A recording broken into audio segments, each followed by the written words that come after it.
ఇప్పుడు ఈ వ్యక్తి దేవుని నమ్ముకున్నాడు. ఏం నమ్ముకున్నాడు? దేవుని నమ్ముకున్నాడు. దేవుని నమ్ముకోగానే దేవుడు ఈయనకి ఏమి ఇస్తాడు? ఫస్ట్ ఈ కిరీటం ఈయనకు కనిపిస్తుందా? రక్షణ అనే కిరీటం ఇచ్చాడు దేవుడు. ఓకే, ఇప్పుడు ఈ కిరీటం ఈయనకు కనిపిస్తుందా? ఎవరికి కనిపిస్తుంది? కళ్ళున్న మనకు కనిపిస్తుంది. ఆయన కళ్ళునే కానీ ఆయన మీద ఏ ఆశీర్వాదం ఉందో ఈయనకు కనిపిస్తుందా? కనిపించట్లేదు. ఈయన ఇంకా కొంచెం దేవుల్లో ఇంకా నమ్మకంగా ఉన్నాడు. అప్పుడు దేవుడు ఏమి ఇచ్చాడు? ఈయనకి ఇంకో కిరీటం ఇచ్చాడు. ఇప్పుడు ఈయన నెత్తి మీద ఎన్ని కిరీటాలు ఉన్నాయి? ఈయన కనిపిస్తుందా? కనిపిస్తుందా? కనిపించలేదు. ఇంకా ఈయన కొంచెం దేవుడు ఇంకా నమ్మకం ఉన్నాడు. అప్పుడు ఏమైంది? ఇంకోటి యాడ్ చేయబడ్డది. రక్షణ కిరీటం, జీవ కిరీటము, దాని తర్వాత ఫేవర్, దయా కిరీటం. మనం అందరం అనుకుంటాము బర్త్డే రాగానే చాలామంది పాస్టర్ దయా కిరీటం అంటే దానికి చాలామంది లాంగ్ లైఫ్ అనుకుంటారు. అంటే దీనికి చాలా ఎక్కువ రోజులు బతుకుతాయి. దయా కిరీటం అంటే నీకు ఈ దయా కిరీటం పెట్టినాడు అనుకో, ఈయనకు చూడంగానే మనిషికి దయ పుట్టి తీసుకోరా అని చెప్పి గిఫ్ట్స్ ఇస్తారు. అర్థమవుతుందా? దయా కిరీటం అనగానే ఈయన మీద దయా కిరీటం రాగానే అది ఆయన మీద ఉన్న కిరీటం ఆయనకు కనిపించదు. ఎవరు కనిపిస్తుంది? మనకు కనిపిస్తుంది. కాబట్టి ఇప్పుడు ఈయనకు మనకు రాగానే ఈయనకు చూడంగానే నాకు దయా పుట్టి ఏం చేస్తా? అరే ఇది పెట్టుకోరా బాబు, ఉంచుకో. ఏమంట? జాబ్కి వచ్చినాడు అనుకో, ఇగోరా బాబు జాబ్ తీసుకోవాలి. ఏమంట? ఇగో ఎస్తేర్కి అదే ఫేవర్ ఉంది. ఎస్తేర్కి ఏముంది? దయా కిరీటం ఉంది. అందుకోసం ఇగో నువ్వు రాజు. ఇప్పుడు ఏముంది? రాజు కిరీటం వచ్చింది. నెక్స్ట్ ఏమొచ్చింది? ఫైనాన్స్ రాగానే అరే అంటే ఏమైందిరా బాబు డల్గున్నావు అంటే కొంచెం ఆర్థిక ఇబ్బంది, అరే తీసుకోరా. ఏముంది? ఈయనకి ఏం చూసిస్తున్నారు? ఈయన ముఖం చూసిస్తున్నారా? ఈయన మీద ఉన్న కిరీటాలు చూసిస్తున్నారా? కిరీటాలు చూసిస్తున్నారు. Okay right. ఇప్పుడు ఇది బాగుంది కదా. చాలాసార్లు చాలా అనాయింటెడ్ పాస్టర్స్ ఉంటారు. ఓకే, చాలామంది అభిషేకించబడిన దైవజనులు ఉంటారు. వాళ్ళు ఏం చేస్తారంటే వాళ్ళకు ఇప్పుడు ఈ కిరీటాలు పెట్టేది ఎవరు పెడతారు? దేవుడు. మనిషిగా ఎవరు పెడతారు? మనిషిగా ఎవరు పెడతారు? ఒక ఫాదర్ కొడుకుకి ఎన్ని కిరీటాలు వస్తే హ్యాపీగా అయ్యాడు దేవుడు. ఇంకా దానికి కిరీటాలు పెట్టుమని ఇంకా పెట్టుకోమని చెప్పాడు దేవుడు. Yes, father. అవునా? చేయమంటాడు, నా కొడుకుకి ఇన్ని కిరీటాలు ఉన్నాయండి. స్కూళ్ళలో మెడల్స్ వస్తాయి పిల్లలకి. పక్క స్కూల్లో ఇస్తారా? ఆ స్కూల్లో ఇస్తారా మెడల్స్? నువ్వు ఏ స్కూల్లో చదువుకుంటున్నా ఆ స్కూల్లో మెడల్స్ ఇస్తారు. అవునా? మీ పేరెంట్స్ దాన్ని ఏం చేస్తారు? నువ్వు చెప్పుకో, నాకు మెడల్స్ వచ్చినాయని చెప్పుకో. ఎవరు చెప్పుకుంటారు? ఏమంటారు? నా కొడుకండి ఇన్ని కిరీటాలు ఇన్ని మెడల్స్ సంపాదించినాడండి అని చెప్పు. ఎట్లా చెప్పుకుంటారు? ఏడ్చుకుంటే బాధగా చెప్పుకుంటారు, ప్రౌడ్గా చెప్పుకుంటారా? ప్రౌడ్గా చెప్పుకుంటారు కదా. సో మెడల్స్ వచ్చేది ఎక్కడ నుండి వస్తున్నాయి? మెడల్స్, కిరీటాలు ఎక్కడ నుండి వస్తాయి? మెడల్స్ ఎక్కడ నుండి వస్తాయి? స్కూల్లో. ఏ స్కూల్ చదువుతున్నా ఆ స్కూలా పక్క స్కూలా? సపోజ్ పక్క స్కూల్లో వచ్చినాడు, చూసినాడు, ఓహో వీడికి చాలా ఉన్నాయి, కొన్ని తీసుకుంటే ఏం పోతుంది వీడికి తెలుస్తుందా అని చెప్పేసి బాబు దేవుడిని దీవించును గాక అయిపోయి అని తెలిసిందా? తెలిసిందా? ఆయన ఏం చేస్తాడు? అయ్యే నా చేతిలోకి వెళ్ళి 5 బ్లెస్సింగ్స్ ఉన్నాయే, కవర్స్ 2 మాయమైపోయినాయే, 2 అనేసి ఏం చేస్తాడు? ఇంకో దగ్గరికి వెళ్ళి అయ్యగారు నా జీవితం బాగాలేదు, నాకు కొంచెం ప్రార్థన చేయండి అనగానే ఆయన ఏం చేస్తాడు? ఓహో నువ్వు కష్టాలలో ఉన్నావా? ఓకే, అరే ఈ కష్టాలు పక్క పెట్టి వీడికి నా కిరీటం తీసుకుందామని. ప్రభువా వీడు దీవించు ప్రభువా, నీకు దేవుడు గొప్ప కార్యాలు చేస్తున్నాడు. ఆమేన్. ఏమైంది? ఇంత నుండి మళ్ళీ అనుకుంటాడు, ఏంద్రా బాబు ఇంకోటి పోయింది నా దగ్గర నుండి. అప్పుడు ఏం చేస్తాడు? ఇంకో ప్రాఫిట్కి వెతుకుతాడు, ఇంకో దగ్గరికి వెళ్తాడు. వెళ్ళేసి మళ్ళీ ప్రార్థన చేసి, సార్ అయ్యగారు నా పరిస్థితి ఏం బాగాలేదు, అన్ని నష్టాలే కలుగుతున్నాయి. అవునా? ఓకే, దేవుడు నీ జీవితంలో గొప్ప కార్యం చేయబోతున్నాడు. God is going to bless you, God is going to bless you, bless you, bless you, bless you, bless you, bless you. అయిపోయి ఇప్పుడు నేను ఏమైంది లైఫ్?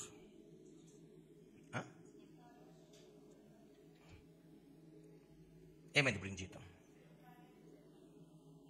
మెడల్స్ వచ్చేది ఎక్కడి నుండి వస్తాయి? మెడల్స్ గాడ్ ఇస్తాడా?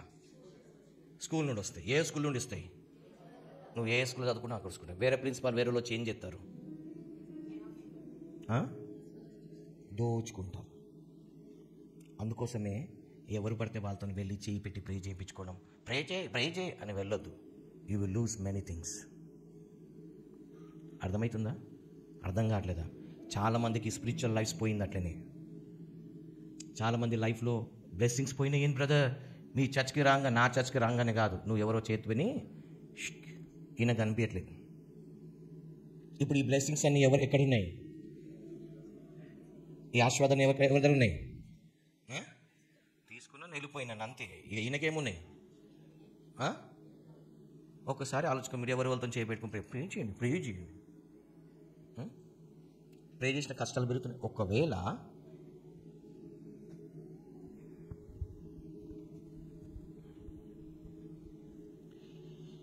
ఒకవేళ ఈయన ఇక్కడనే ఉన్నాడు, దేవుడు ఇచ్చిన దీవెన ఈయన చేతులు ఉన్నాయి, దేవుడు ఈయనకి ఇంకొక ఆశీర్వాదం ఇవ్వాలనుకున్నాడు. నేను వేరే చర్చ్ నుండి వచ్చాను, వేరే ప్రాఫిట్గా నేను వచ్చాను, నేనే డైరెక్ట్గా వెళ్ళి దేవుడు నీకు ఇది ఇమ్మంటున్నాడు, ఇగో దేవుడు నాకు ఇది నీకు ఇమ్మంటున్నాడు, దేవుడు నాకు ఇది ఇమ్మంటున్నాడు. ఇప్పుడు నేను వెళ్ళి ఇచ్చింది కరెక్టా, ఆయన ఊరుకుంటే వెళ్ళి కరెక్టా? ఏది కరెక్ట్? ఒక ప్రాఫెట్, ఒక మ్యాన్ ఆఫ్ గాడ్ నీకొచ్చి నీ పేరు చెప్పి నీకు ప్రాఫెట్ చేసింది కరెక్టా? వెళ్ళి ప్రార్థన చేయండి, నా పరిస్థితిని చెప్పుకుంది, అది మీకు ఇప్పుడు అర్థం కావాలి. ఏం అర్థం కావాలంటే చాలామంది వెళ్ళి చేపెట్టి ప్రార్థన చేసి ఏం జరుగుతుందో మీకు అర్థం కావాలి. నేను చెప్తుంటే చాలామంది కోపాలు వస్తున్నాయి కదా, మీ వాస్తవం మీ జీవితంలో ఏం జరుగుతుందో చూపిస్తున్నాను నేను. అది ఎవరికి తెలుసు? ఇది కిరీటాలు ఉన్నాయని పేరెంట్స్కి తెలుసు, అవునా? ప్రతి ఒక్క వచ్చే వ్యక్తి, ప్రతి ఒక్కడు నీకు ఇవ్వడానికి రాదు, అన్నీ హార్ట్ఫుల్గా ఉండరు. హల్లెలూయా. ఇప్పుడు మీ బ్లెస్సింగ్స్ ఎట్లా పోయినాయి మీకు అర్థమవుతుందా? అర్థం కావట్లేదా? ఈ వ్యక్తి కనిపిస్తుంది, ఈయన కిరీటాలు ఎన్ని ఉన్నాయి? ఇప్పుడు ఈయన నెత్తి మీద ఎన్ని కిరీటాలు నేను కనిపిస్తుందా? ఎవరు కనిపిస్తుంది? ఒక్కడు పోతే వీడికి ఏమవుతుంది? ఇంకోటి వస్తాడు, ఇన్నునే కదా, ఒకడు పోతే ఏమవుతుంది? ఈ కిరీటాలు సంపాదించుకోవడానికి ఈయన ఏం చేసినాడు? దాన్ని వెల చెల్లించాడు. ఏం చేశాడు ఈయన? వెల చెల్లించాడు. రన్నింగ్ కాంపిటీషన్ అనుకోండి, ఆ రన్నింగ్ కాంపిటీషన్లో పార్టిసిపేట్ అవడానికి కొన్ని నెలలు కష్టపడ్డాడు. దాని తర్వాత పోటీకి వచ్చి కష్టపడి దాన్ని గెలుచుకున్నాడు ఆయన. ఇంకొక వ్యక్తి వచ్చి ఈజీగా తీసుకుపోతున్నాడు. అందుకే అంటాడు, నా ప్రజలు జ్ఞానం లేకుండా నశించిపోతున్నారు. బైబిల్లో చూడండి, ప్రాఫిట్స్ వాళ్ళ దగ్గరకు వస్తారా? వాళ్ళు ప్రాఫిట్స్ దగ్గరికి వెళ్తారా? యేసు ప్రభు దగ్గరికి వెళ్ళారా? యేసు ప్రభు వాళ్ళ దగ్గరికి వెళ్ళాడా? అవునా? కష్టం ఉన్నప్పుడు నీ ప్రాఫిట్, నీ ప్రీస్ట్ దగ్గరికి వెళ్ళమంటాడు దేవుడు. నీ ప్రీస్ట్, నీ ప్రాఫిట్, నీ ఫాదర్ తప్పించి వేరే హ్యాండ్స్ నీ మీదకి లేకూడదు. కొంతమంది కొజ్జలకి డబ్బులు ఇచ్చి చేపెట్టించి కూడా దరిద్రం వస్తుంది. ఒక మాట చెప్తా, నా పేతురు యోహాను అంటాడు, వెండి బంగారం లేవు, మా అతను ఉన్నదే నీకు ఇస్తున్నాం అంటాడు. అవునా? అంతేనా? కొజ్జలు తను ఏముంటుంది, వాడు ఏమిస్తాడు? చాలామంది బీదోళ్ళకి ఇస్తే దీవెనలు వస్తాయి, వాంతను ఏముంది నీకు ఇవ్వడానికి? ఏమిస్తాడు? బీదోడికి ఏమిస్తాడు? బిచ్చబోడికి ఏమిస్తాడు? బిచ్చం అడుకుని అనాయింటింగ్ ఇస్తాడు. బైబిల్లో ఏముందంటే అక్కరకు ఉన్న వాడికి సహాయం చేయమని ఉంది. ఎవరికి సహాయం చేయమని ఉంది? నీకు చేతనైతే, ఒకవేళ ఒక వ్యక్తి అక్కడగా నీ కళ్ళ ముంగట కనిపిస్తున్న వ్యక్తి ఆకలి ఉన్నాడా, వాడు ఉన్నోడో లేడో చెప్పలేదు బైబిల్. ఉన్నోడో లేడో, వీడికి ఆకలి అవుతుందా, నీ కళ్ళ ముందున్నాడా, నీ దగ్గర డబ్బులు ఉన్నాయా అనబెట్టు. వీడు అక్కర అవసరతలు ఉన్నాడా, నీకు ప్రేరేపింపబడ్డదా, నువ్వు సహాయం చేయి. లేదా బిచ్చపొడికి ఇస్తే ఏం పోయింది? నీ సొమ్ము పోతుంది. ఆ బిచ్చపొడి అనాయింటింగ్ వస్తుంది నీకు. ఇదొక స్కూల్ అనుకోండి. స్కూల్లో ఏం చేస్తారు? పిల్లలు ఎలా పైకి రావాలనో టీచ్ చేస్తారు, ట్రూత్ టీచ్ చేస్తారు. ఈ టీచింగ్ విని మీరు పాటిస్తే మీరు ఏమవుతారు? షైన్ అవుతారు. హల్లెలూయా. ఇప్పుడు ఈయన చదువుకున్న స్కూల్లో ఈయనకు టాప్ వచ్చినాడు అనుకో, స్కూల్కి గర్వమా, ఈయనకు గర్వమా? అవునా? ఇప్పుడు మీరు వచ్చే చర్చ్లో మీరు మంచిగా బ్లెస్సింగ్స్ పొందుకుంటే చర్చ్ పాస్టర్కి, చర్చ్ వాళ్ళకు ప్రైడా, లేకుంటే ఎవరికి? మా చర్చ్ వాళ్ళండి. అవునా? వేరే చర్చ్ వాళ్ళు చెప్తారా? ఏ స్కూల్ ఆ స్కూల్ ఉంటుంది. నీకు బ్లెస్సింగ్స్ ఎలా పోయినాయి ఒకసారి. కొన్నిసార్లు ఏం చేస్తారంటే ఇక్కడున్న పాజిటివ్ తీసుకొని ఇక్కడున్న నెగిటివ్ ఇంపాక్ట్ చేసిపోతారు. ఏం చేసిపోతారు? Negative impact చేసిపోతారు. ఏంది నాకు ఇట్లా అవుతుంది అంటే సంథింగ్. ఒక మాట చెప్తా. ఈయన బాడీ ఎంత పెద్దగా ఉంది? చాలా పెద్దగా ఉంది. ఇంజెక్షన్ ఎంత ఉంటుంది? ఇంత ఇంజెక్షన్లో వాడు 1 ml ఏం చేస్తాడు? ఇంజెక్షన్ ఇస్తాడు. ఈయన శరీరానికి ఈయనకి ఇచ్చే ఇంజెక్షన్లో ఉన్న వాటర్ ఎంత ఉంటుంది? 1 ml. ఆ 1 ml ఇంజెక్ట్ చేయగానే ఒక 5 minutesలో మొత్తం ఈయన బాడీలోకి ఏమవుతుంది? అది పాకిపోతుంది. అవునా? పాకిపోయి ఆ ఇంజెక్షన్ ఏమైతే ఇంజెక్ట్ చేశారో దాంట్లో ఏముందో అది ఈయన శరీరంలో ఏమవుతుంది? ప్రభావితం చూపిస్తుంది. Within no time. అది మంచిదే కావచ్చు, చెడే కావచ్చు. ఏం ఇంజెక్ట్ చేయబడుతుందో అది ఇంపార్టెంట్. మంచిది ఇంజెక్ట్ చేపిస్తే కొద్దిసేపట్లో వీళ్ళు లేచి నిలబడతాడు. చెడు ఇంజెక్ట్ చేస్తే మంచిగా ఉన్న వ్యక్తి కుప్పకూలిపోతాడు. అది కొంచెమే ఉంటుంది. కానీ నీ బాడీలో ఏం ఇంజెక్ట్ అవుతుంది? ఒకరు ప్రార్థన చేస్తుంటే నెత్తి మీద నీళ్ళ నుండి ఏం పోతుంది? నీ నెత్తిలోకి వెళ్ళి నీ లోపలికి పోతుంది? ఏదైనా ఇక్కడ నుండి కదండి. అవునా? నెత్తి మీదనే. ఇప్పుడు కిరీటాల నెత్తి మీదనే, బ్లెస్సింగ్స్ నెత్తి మీదనే కదా ఈయన క్యారీ చేస్తున్నాడు. ఈయన కనిపించట్లేదు కానీ వేరే కనిపిస్తున్నాయి. ఈయన ఎట్లాంటి బ్లెస్సింగ్స్ క్యారీ చేస్తున్నాడు. ఇప్పుడు ఈ వ్యక్తి ఏడుస్తున్నాడంటే కారణం ఎవరు? ఇప్పుడు ఈ వ్యక్తి ఏడుస్తున్నాడంటే కారణం ఏంటిది? దేవుడా, మనిషియా? ఈయన తప్ప, దేవుడు తప్ప, పాస్టర్ తప్ప, ఎవరు తప్పు? ఈయనది తప్ప. ఎందుకు ఈయన తప్పు? దేవుడిచ్చిన కిరీటాలన్నీ ఏం చేసుకోలేకపోయినాడు ఈయన? కాపాడుకోలేకపోయాడు. ఒకప్పుడు బ్రదర్ నేను, ఇప్పుడేమైంది? అవన్నీ పోయినాయి బ్రదర్. ఎట్లా పోయినాయి బ్రదర్? ఒకప్పుడు ఓకే, ఇప్పుడు ఏమైనాయి? పోయినాయి. ఎట్లా పోయినాయి? బయటోడు కాదండి దొంగ, లోపల దొంగ ఉంటాడు. ఎక్కడుంటుంది దొంగ? ఒక మాట అంట, తాగుబోతుడు పడుతున్నాడు అనుకోండి, భార్య దగ్గర బంగారు కమ్మలు కానీ, మంగళసూత్రం కానీ, గోల్డ్ చైన్ కానీ ఉంటుందా? దొంగడు బయట ఉన్నాడా, ఇంటున్నాడా? ఎక్కడున్నాడు దొంగ? అవునా? మీ ఇంట్లోనే ఉన్నాడా? కానీ మీకు తెలియలేదు కదా. ఏమంటాం? పోనీ కొట్టకుండా పోనీ, బంగారం తీసుకుని చస్తామా పోనీ. ఎక్కడున్న దొంగ? ఇప్పుడు ఈయన దీవెనని పోగొట్టుకోవడానికి కారణం ఏంటిది? ఇప్పుడు ఈయన ఏం చేస్తాడు? ఈయనతో ఒక ఫెలోషిప్ పెట్టుకుంటాడు. ఇప్పుడు ఈయన ఏం చేస్తాడు? ఇంకొకటి ఇటన. ఇప్పుడు ఏమవుతారు? ఇప్పుడు ఈయన కిరీటాలు పోయినాక ఎట్లుంటారు జమ అవుతారు? ఇప్పుడు ఈ కిరీటం ఉన్నప్పుడు ఈయన పొజిషన్ వేరే. ఏంటిది? Different position. ఈ కిరీటాలు పోయినాక ఏం పొజిషన్? Normal position. అదే బతుకు. మళ్ళీ ఇప్పుడు నిందించేది ఎవరికి? దేవా నువ్వు ఏం చేస్తున్నావు? దేవుడు నువ్వేం చేస్తున్నావు? అద్భుతం చేయి. నేను చేసినాను. చేసే నీకు ఇన్ని కిరీటాలు ఇచ్చాను. నువ్వు బలా నమ్మకమైన దాసుడని ఇచ్చావు. ఎందుకు పోగొట్టుకున్నావు? నేను నీకు ఇచ్చింది తక్కువ అయితే ఇంకిచ్చేటోని నేను వాని దగ్గరికి ఎందుకు వెళ్ళాను, వీని దగ్గరికి ఎందుకు వెళ్ళాను అంటాడు దేవుడు. ఏమంటాడు? నీకు కావాలంటే నన్ను అడుగు, నేను ఇంకా నీకు ఇస్తాను. దావీదుకి ఏమంటాడు? అరే నీకు భార్యలు తక్కువ చెప్పరా, ఇంకా 100,000 భార్యలు ఇచ్చేటోని బెడ్షీట్ దగ్గరికి ఎందుకు వెళ్ళారా అంటాడు. అన్నాడండి. ఇచ్చేటోడు ఎవరు? వెళ్ళింది ఎవరి దగ్గరికి? పెళ్ళి అయిపోయింది దానికి. అవునా? సో దేవుడు అంటారు, అరే నీ తక్కువ అయితే నాకు మోకరించి అడుగురా, నీకు ఇస్తా. నీకు ఆయన దగ్గరికి ఎందుకు వెళ్ళావు? ఈ దగ్గరికి ఎందుకు వెళ్ళావు? నీ యాజకుడు ఏమైనాడు? చచ్చిపోయినాడా?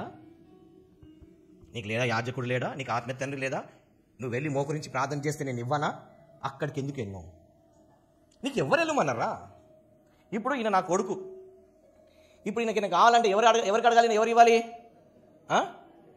ఎవరికి అడగాలి?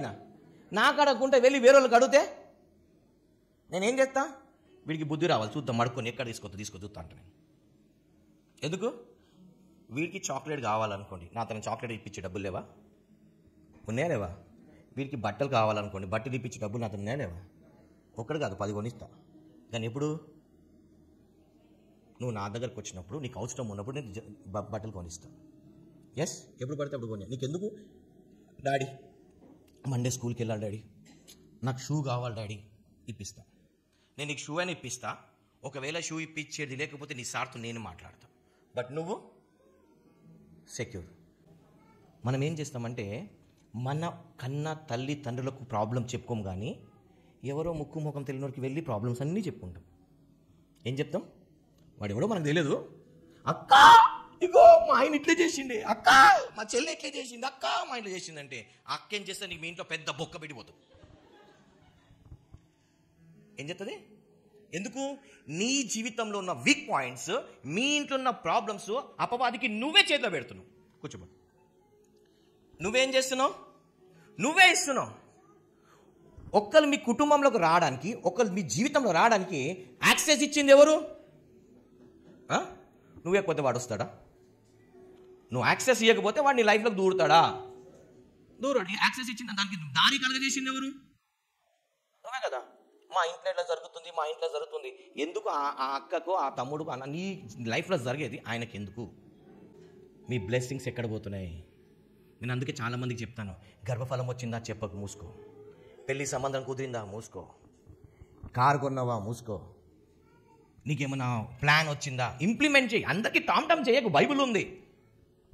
నేనే ఉట్టిగా చెప్పట్లేదు, అయ్యో వీళ్ళకి చెప్పకపోతే ఎట్లా, వాళ్ళకి చెప్పకపోతే చెప్పుకో, ఆ బ్లెస్సింగ్స్ అన్నీ పోతాయి. నువ్వు చెప్పడం కాదు, చేసి చూపి, రిజల్ట్ చూపిను. అది బైబిల్ చెప్తుంది.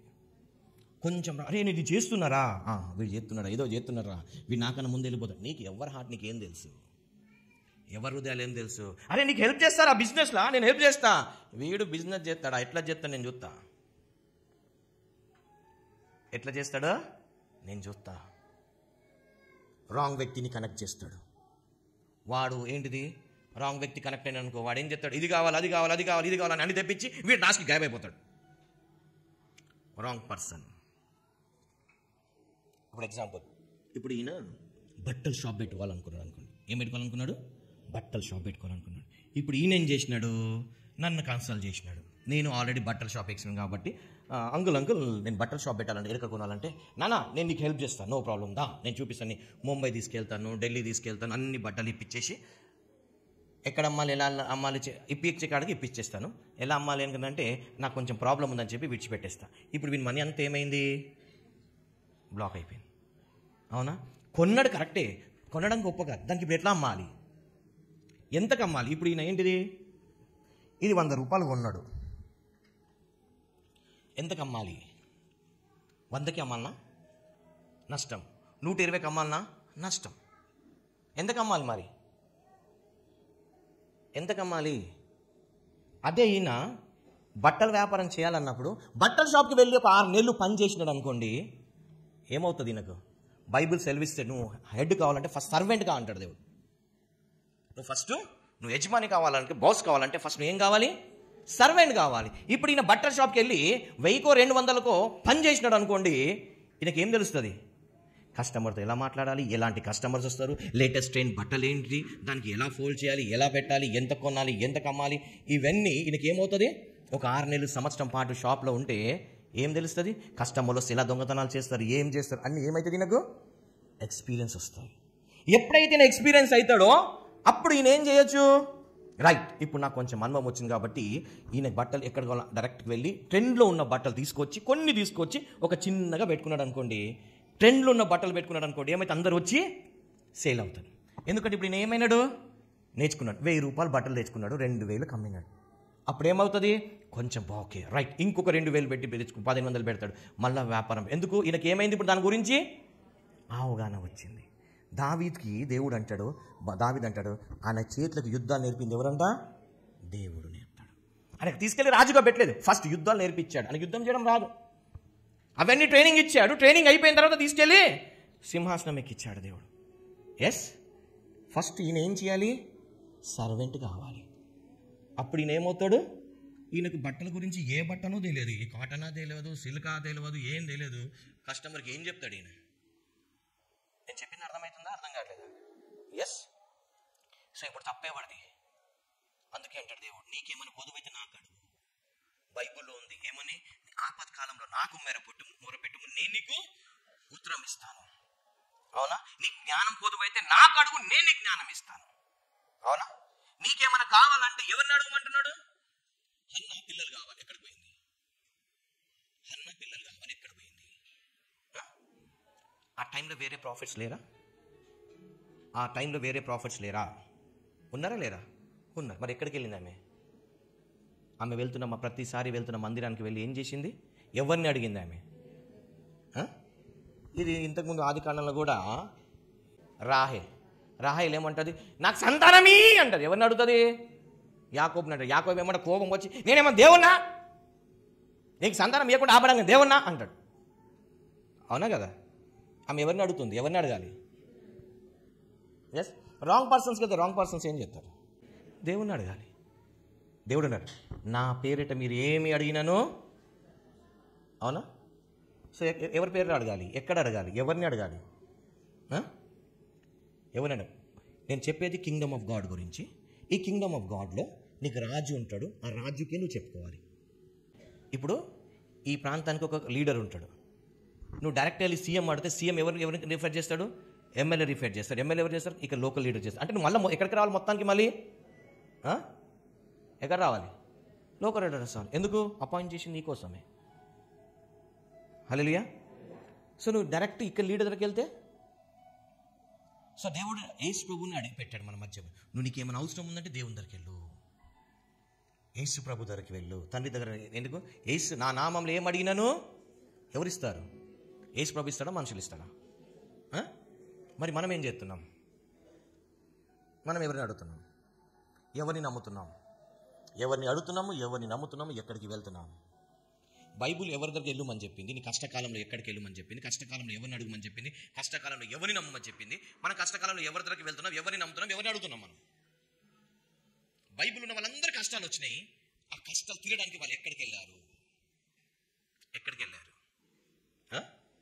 నువ్వు వేరే వ్యక్తి వెళ్ళి నీ వీక్ పాయింట్ నీ చెప్పినావు అనుకో, నీ జుట్టు ఆయన చేతిలో పెడుతున్నావు. చేతిపడి దగ్గరికి వెళ్తే అనుకో, అయ్యా నాకు జ్వరం వచ్చిందండి ఒక మాట అంటారు. చేతిపడి దగ్గరికి ఎవరు వెళ్తారు? జనరల్గా క్వశ్చన్ అర్థం. చేతిపడి దగ్గరికి వెళ్తాడు, కష్టాలు ఉన్నాడు పోతాడు, పగ తీసుకున్నాడు అనుకున్నాడు పోతాడు. అవునే కదా పోయేది? ఇగో అయ్యా నాకు జ్వరం వచ్చింది, నాకు ఇంట్లో పరిస్థితి బాగాలంటే వాడు ఏం చేస్తాడు? వాడికి ఇలాంటి చూసి అలవాటైపోయి, మీ ఇంట్లో అది ఉంది కదా, ఇది ఉంది కదా, ఇది ఉంది కదా, మొత్తం చదువుతాడు. అయ్యా నువ్వు చెప్పింది కదా, పోయి మేకని తీసుకురాపో అంటాడు. ఏమంటాడు? మేకని తీసుకురాపో, 2 బీర్ బాటిల్ తీసుకురాపో, ఇంత 20,000 తీసుకురాపో, అవన్నీ తీసుకొని పోతావు. తీసుకొని పోయినాక ఏమవుతుంది? ఓకే నేను పూజ చేస్తా, నువ్వు వెళ్ళిపో. ఏం చేస్తా? నేను పూజ చేస్తా, ఇవి తీసుకొని ఏంటిది కొబ్బరిలో ఇంత చిప్పిచ్చి తీసుకొని వెళ్ళిపో. నిమ్మకాయలు 2 రూపాయలు నిమ్మకాయలు పెట్టుకొని, ఈ నిమ్మకాయలు ఎక్కడ పెట్టుకుంటావు అంటే నీ బ్యాగ్లో పెట్టుకో నిమ్మకాయ, నీ ఇంట్లో పెట్టుకో నిమ్మకాయ, ఆడ పెట్టుకో, తోవి పెట్టుకో అంటాడు. వాడేం చేస్తున్నాడు ఇప్పుడు? 20,000 మేక తీసుకొని నువ్వు పోయినాక రాత్రిపూట మంచి ఒక కుక్ని పిలిపించి, అరే ఇవాళ బాటిరా దావత్ మటన్ వండు, నాడు బీర్ బాటిల్ తీసుకొచ్చి రైట్ కూడా తినమని. మనం తినడానికి తాగడానికి నువ్వు ఇస్తున్నావు. నీ జీవితమైనా బాగుపడుతుందా? అది లేదా? అది లేదా? ఎక్కడికి వెళ్తున్నాం? ఇప్పుడు ఏలియా సిరియా రాజు బాగలేనప్పుడు వాడు ఏం చేస్తాడు? ఒక దగ్గర పంపిస్తున్నప్పుడు ఏలియా మధ్యలోకి వచ్చి అంటాడు, నీ రాజు బెడ్ మీదనే సస్తాడు పో అంటాడు. ఎందుకు సస్తాడంటే, ఇజ్రాయెల్లో దేవుడు లేడా? నువ్వు అక్కడ పంపిస్తున్నావు. నీకు బాగా లేదని చెప్పింది ఎవరు? దేవుడు. నీ పరిస్థితి బాగాలని చెప్తే నువ్వు ఎక్కడికి వెళ్తున్నావు? నువ్వు అపవాది చేతబడి దగ్గరికి వెళ్తున్నావా? నువ్వు అట్టని సస్తావు అంటాడు ఆయన. అంటే నీ కష్టకాలం వచ్చినప్పుడు దేవుని దగ్గర వెళ్ళక అపవాది దగ్గర నువ్వు తల ఉంచుతున్నావు అంటే దేవుడి కోపం రాదా?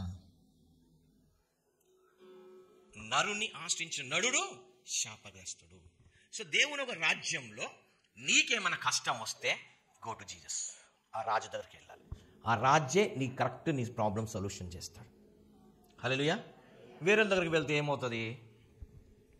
వేరే రాజు దగ్గరికి వెళ్ళినాకో, ఈ రాజ్యం కొంచెం బాగాలేదు, పక్క రాజు కొంచెం బాగున్నాడు అనుకో, ఆ రాజు ఏం చేస్తాడు? ఉన్నది తీసుకుంటాడు. నీకు ఇస్తాడా? ఒక మాట చెప్తా, నీ మార్క్స్ ఎవరు ఇస్తారు? మీ టీచర్ ఇస్తారా? వేరే స్కూల్ వాళ్ళు ఇస్తారా? అంటే నీకు ఇచ్చేటోళ్ళు ఎవరు? నీ స్కూల్. ఎస్, నీకు ఇచ్చేటోళ్ళు ఎవరు? నీ పేరెంట్స్. అవునా? నువ్వు అక్కడ వెళ్ళకుండా వేరే దగ్గరికి వెళ్తే వాళ్ళు ఇవ్వడంగా తీసుకుంటారు. ఇది గుర్తుపెట్టుకో. ఏం చేస్తారు వాళ్ళు? బైబిల్లోనే ఉంది అండి, బైబిల్లోనే ఉంది. ఏంటిది? గొర్రెల కాపరి తన గొర్రెల కోసము ప్రాణం పెడతాడు. దొంగోడు వచ్చి ఏం చేస్తాడు? ఆ గొర్రెలలో ఉన్నదంతా ఏం చేస్తాడు? దోచుకొని పోవడానికి వస్తాడు. వాడు దొంగ. హూ ఈజ్ యువర్ కాపరి? నీవు జిట్టు ఎవరికి ఇస్తున్నావు? ఇచ్చినాక నష్టాలు పోతున్నావా, లాభాల బాటలో ఉంటున్నావా? ఇంకొకటి స్పిరిచువల్ లా ఇంకోటి చెప్తున్నా. దేవుని ఒక కింగ్డంలో బైబిల్ చెప్తాం. తిమోతి రాసిన మొదటి పత్రిక 6వ అధ్యాయం 6-7 వచనాలు. సంతృష్టి సహితమైన దైవభక్తి గొప్ప లాభ సాధనమై ఉన్నది. మనము ఈ లోకములోనికి ఏమీ తేలేదు, దీనిలో నుండి ఏమీ తీసుకొని పోలేము. చూడండి, బైబిల్ ఉంటుంది 3:2 ప్రియుడా నీ ఆత్మలో వడిదిలినట్టు అన్నిట్లో సౌఖ్యంగా అంటే అన్నిట్లో ఎదుగుండి. అంటే మెయిన్ కింగ్డమ్ ఆఫ్ గాడ్. నువ్వు దేవుని ఒక రాజ్యంలో ఒకవేళ అక్కడ రూల్స్ పాటిస్తే, అక్కడ నువ్వు ఎదిగినావు అనుకో, ఈ భూమి మీద ఉన్నప్పుడు నువ్వు భూమి మీద కూడా ఏమవుతావు? ఎదుగుతావు.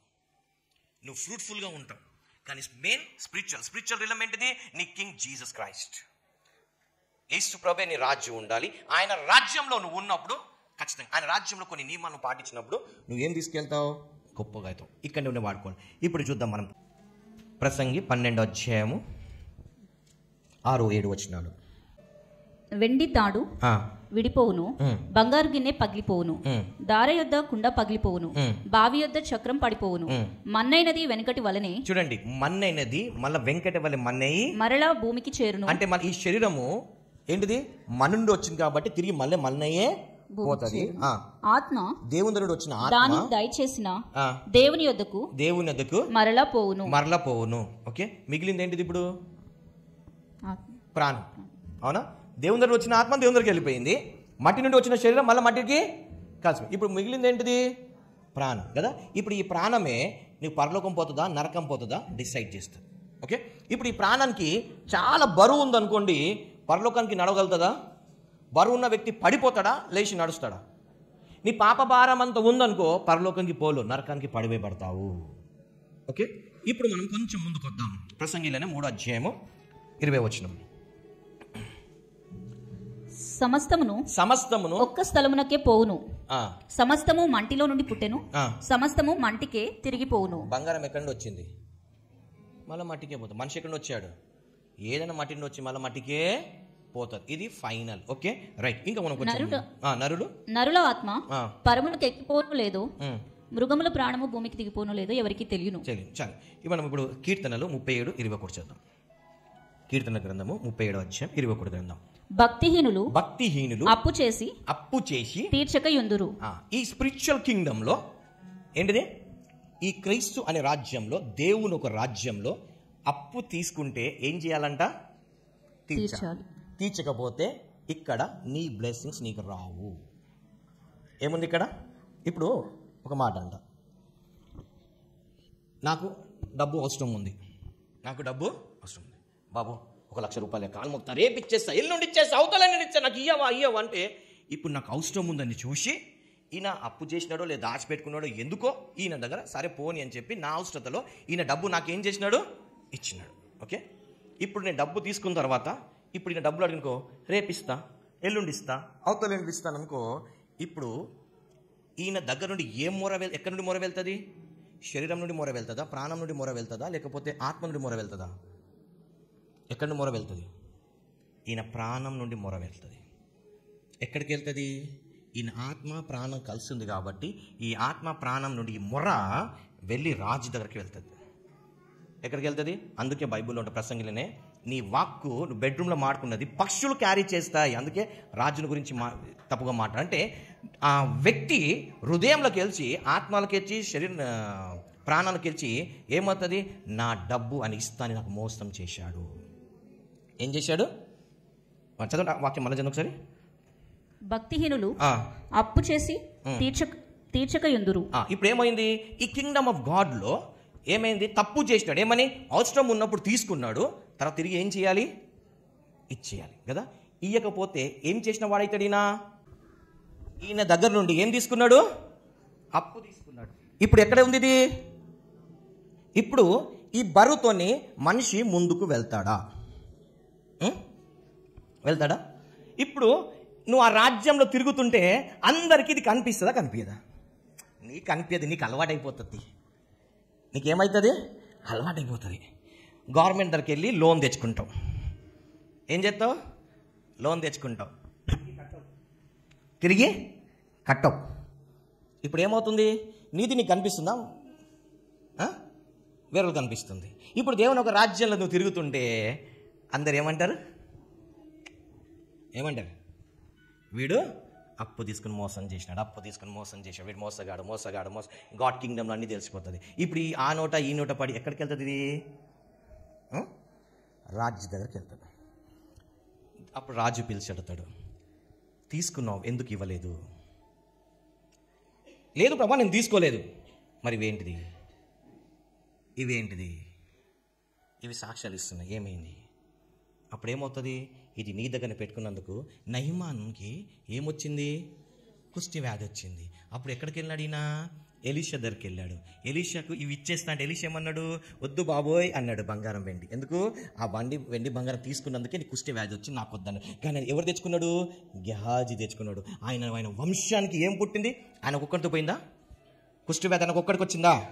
ఆయన వంశానికి ఏమి ఇచ్చిపోతున్నాడు? ఈ బంగారం ఎన్ని రోజులు ఉంటుంది? మన్నెనుడు వచ్చింది, మళ్ళీ మన్న అయిపోయాను. డబ్బు కాగితం నుండి వచ్చింది, మళ్ళీ కాగితం అది కాలిపోను. నువ్వు తీసుకుంది దేవుని ఒక రాజ్యాలు ఏం కనిపిస్తుంది? అందరు కనిపిస్తుంది. ఏమని? నువ్వు మోసగాడు అని.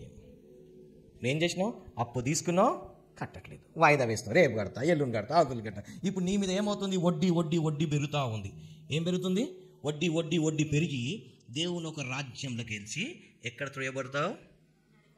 నరకం. ఎందుకంటే బరువుతో వెతుకోలేవు కాబట్టి బరువు మోయలేక ఎక్కడ పడిపోతావు? అపవాదికి ఏముంది? అపవాది పాతాళంలోకి పడవేయబడ్డాడు. ఎట్లా పడవేయబడ్డాడు? ఆ బరువు మోయలేక పడిపోబడ్డాడు. సో గాడ్ కింగ్డంలో మోసం అనేది ఉండకూడదు. అది రూపాయి అయినా సరే ఆ వ్యక్తికి ఇచ్చేయాలి.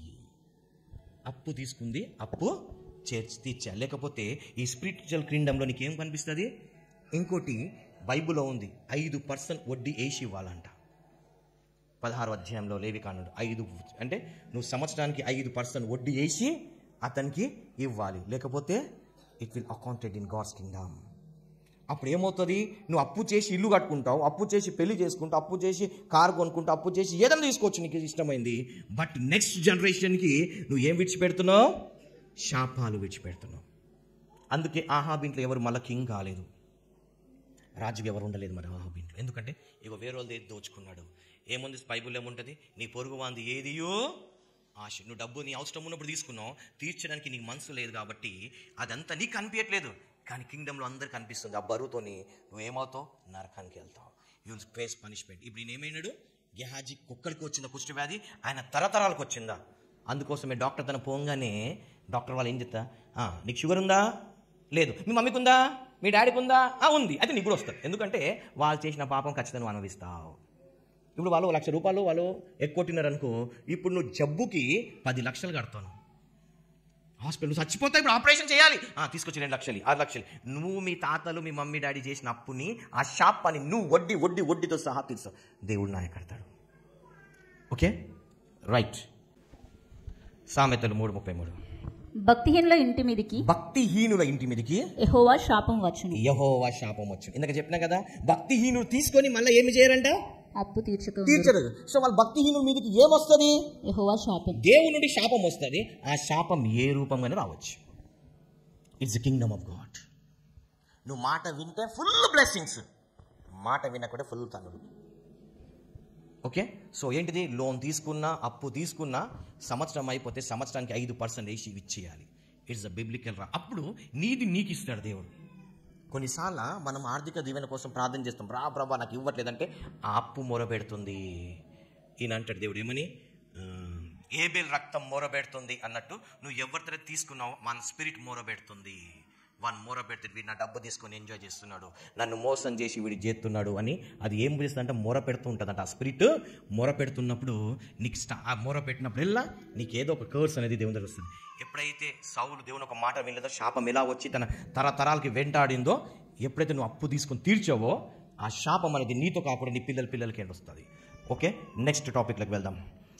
మలాకి 2:15. కొంచెంగానైనను దైవాత్మ నొందిన వారిలో ఎవరును ఇలాగున చేయలేరు. ఒకడు చేసినను ఏమి జరుగును? దేవుని చేత సంతతి నొందవలనని అతడు యత్నము చేసెను గదా. కాగా మిమ్మల్ని మీరే జాగ్రత్త చేసుకుని యవనమున పెళ్లి చేసుకున్న మీ భార్యల విషయములలో విశ్వాసఘాతకులుగా ఉండకుడి. ఓకే, నెక్స్ట్ టాపిక్ ఏంటిది? ఏముంది అక్కడ?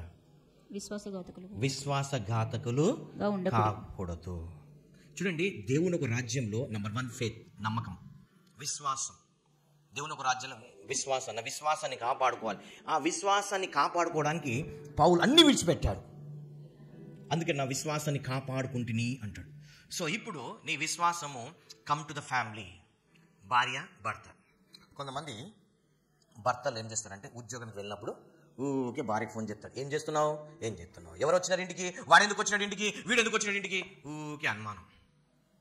కొంతమంది భార్యలు ఉంటారు, భర్త పనికి వెళ్ళినా కానీ ఎవరితో మాట్లాడినా కానీ అనుమానం. ఆమె ఎందుకు వచ్చింది? ఆమె మాట్లాడద్దు, నువ్వు ఆమెతో చేయదు. అరే, ఆమెతో పని ఉంది కాబట్టి మాట్లాడతాడు. ఉట్టిగానే మాట్లాడతాడా? ఇప్పుడు జాబ్కి వెళ్ళినాం అనుకో, ఆడోళ్ళు మోగోళ్ళతో మాట్లాడాల్సి వస్తుంది. ఎందుకంటే జాబ్ కాబట్టి పని నిమిత్తం మాట్లాడాల్సి వస్తుంది. ఇగో ఇది వర్క్ ఉంది, ఇట్లా ఉంది చెప్పాల్సి వస్తుంది. ఆమెతో మాట్లాడదు, ఆమెతో ఉండదు నువ్వు అంటే జాబ్ మానే. మరి అప్పుడు నీకు ఇండియాలో పెడతారు. అంటే నీకు ఒక్కరి మీద, నీ భర్త మీద నీకు విశ్వాసం లేదంటే ఏంటిది? భర్తకు టార్చర్ పెట్టడం, భార్యకు టార్చర్ పెట్టడం, ఇట్స్ సిన్ అగేన్స్ట్ గాడ్. ఇంకో వాక్యం చూడండి, అందులోనే యెషయా 33:1. దోచుకుని బడకపోయినను దోచుకుని చుండు నీకు శ్రమ, నిన్నెవరు వంచింపకపోయినను వంచించు ఉండు నీకు శ్రమ. ఏంటిది? నీ భర్త తప్పు చేయకుండా వాడికి రూల్ చేయాలని, డామినేట్ చేయాలని నువ్వు చేస్తున్నావు చూడు, భర్త కాదు, నీకు శ్రమ. నీ భార్య తప్పు చేయకుండా, ఆమె ఏం చేయకుండా దాన్ని రూల్ బాట్ చేసి చేయాలని చూస్తున్నావు చూడు, నిందించ చూడు, ఆమె కాదు, నీకు శ్రమ. ఎందుకంటే నువ్వు నీ భార్యని నమ్మట్లేదు, నువ్వు భర్తను నమ్మట్లేదు. నువ్వు భర్తను నమ్మట్లేదు. భార్య ప్రేమ ఎక్కడ ఉంటుందో అక్కడ అనుమానం అనేది ఉండదు. ప్రేమ ఎక్కడ ఉందో అక్కడ నమ్మకం అనేది ఉంటుంది. నా భర్త పోయినట్టే, నా భర్త తప్పు చేయడే, ఇన్ని సంవత్సరాలైంది, నీ భర్త ఎట్లుంటో తెలియదా? ఇన్ని సంవత్సరాలు నీ భార్య ఎట్లుంటో తెలియదా? నీ భార్య వేరేతో పోతుంటే నీతో కాంప్రమైజ్ చేస్తుంది. నీ భర్త వేరేతో పోతుంటే ఇంకా నీ ఇంట్లో ఎందుకుంటున్నాడు? వాడు నీ కుటుంబానికి కష్టపడుతున్నాడు. నీ భార్య నీ కుటుంబాని కోసం నీ భర్త కష్టపడుతుంటే వానికే టార్చర్ పెడితే పోయిన వ్యక్తి అక్కడే ఫుట్ అయినాడు అనుకో, అప్పుడేం చేస్తావు? ఈరోజు చాలా మందికి, ఈరోజు పురుషులకే హార్ట్ అటాక్ వస్తుంది, స్త్రీలకు రావట్లేదు. కారణం ఏంటి తెలుసా? వాళ్ళు పెట్టే టార్చర్ లోపల పెట్టుకొని గుండె ఆగి పట్టని పోతున్నారు. అప్పుడేం చెప్తావు? అప్పుడు దేవా నా భర్తను బతికించు అంటే ఇన్ని రోజు టార్చర్ పెట్టిన చాలమ్మా అన్నాడు అనుకో, అప్పుడు ఏంటి పరిస్థితి? అప్పుడు నీ పరిస్థితి ఏంటిది? ఎక్కడ పోతున్నావు? ఏం చేస్తున్నావు? ఎక్కడ పోతున్నాడు ఆయన? ఎడిపోతాడు? ఎటుపైన ఇంటికి వచ్చాడు ఆయన. టెన్షన్.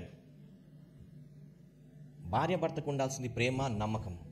నువ్వు ప్రమాణం చేసినావు, నమ్మకంగా ఉండాలి. నీ భార్య మీద నమ్మకం లేదనుకో, ఇట్స్ సిన్ అగేన్స్ట్ గాడ్.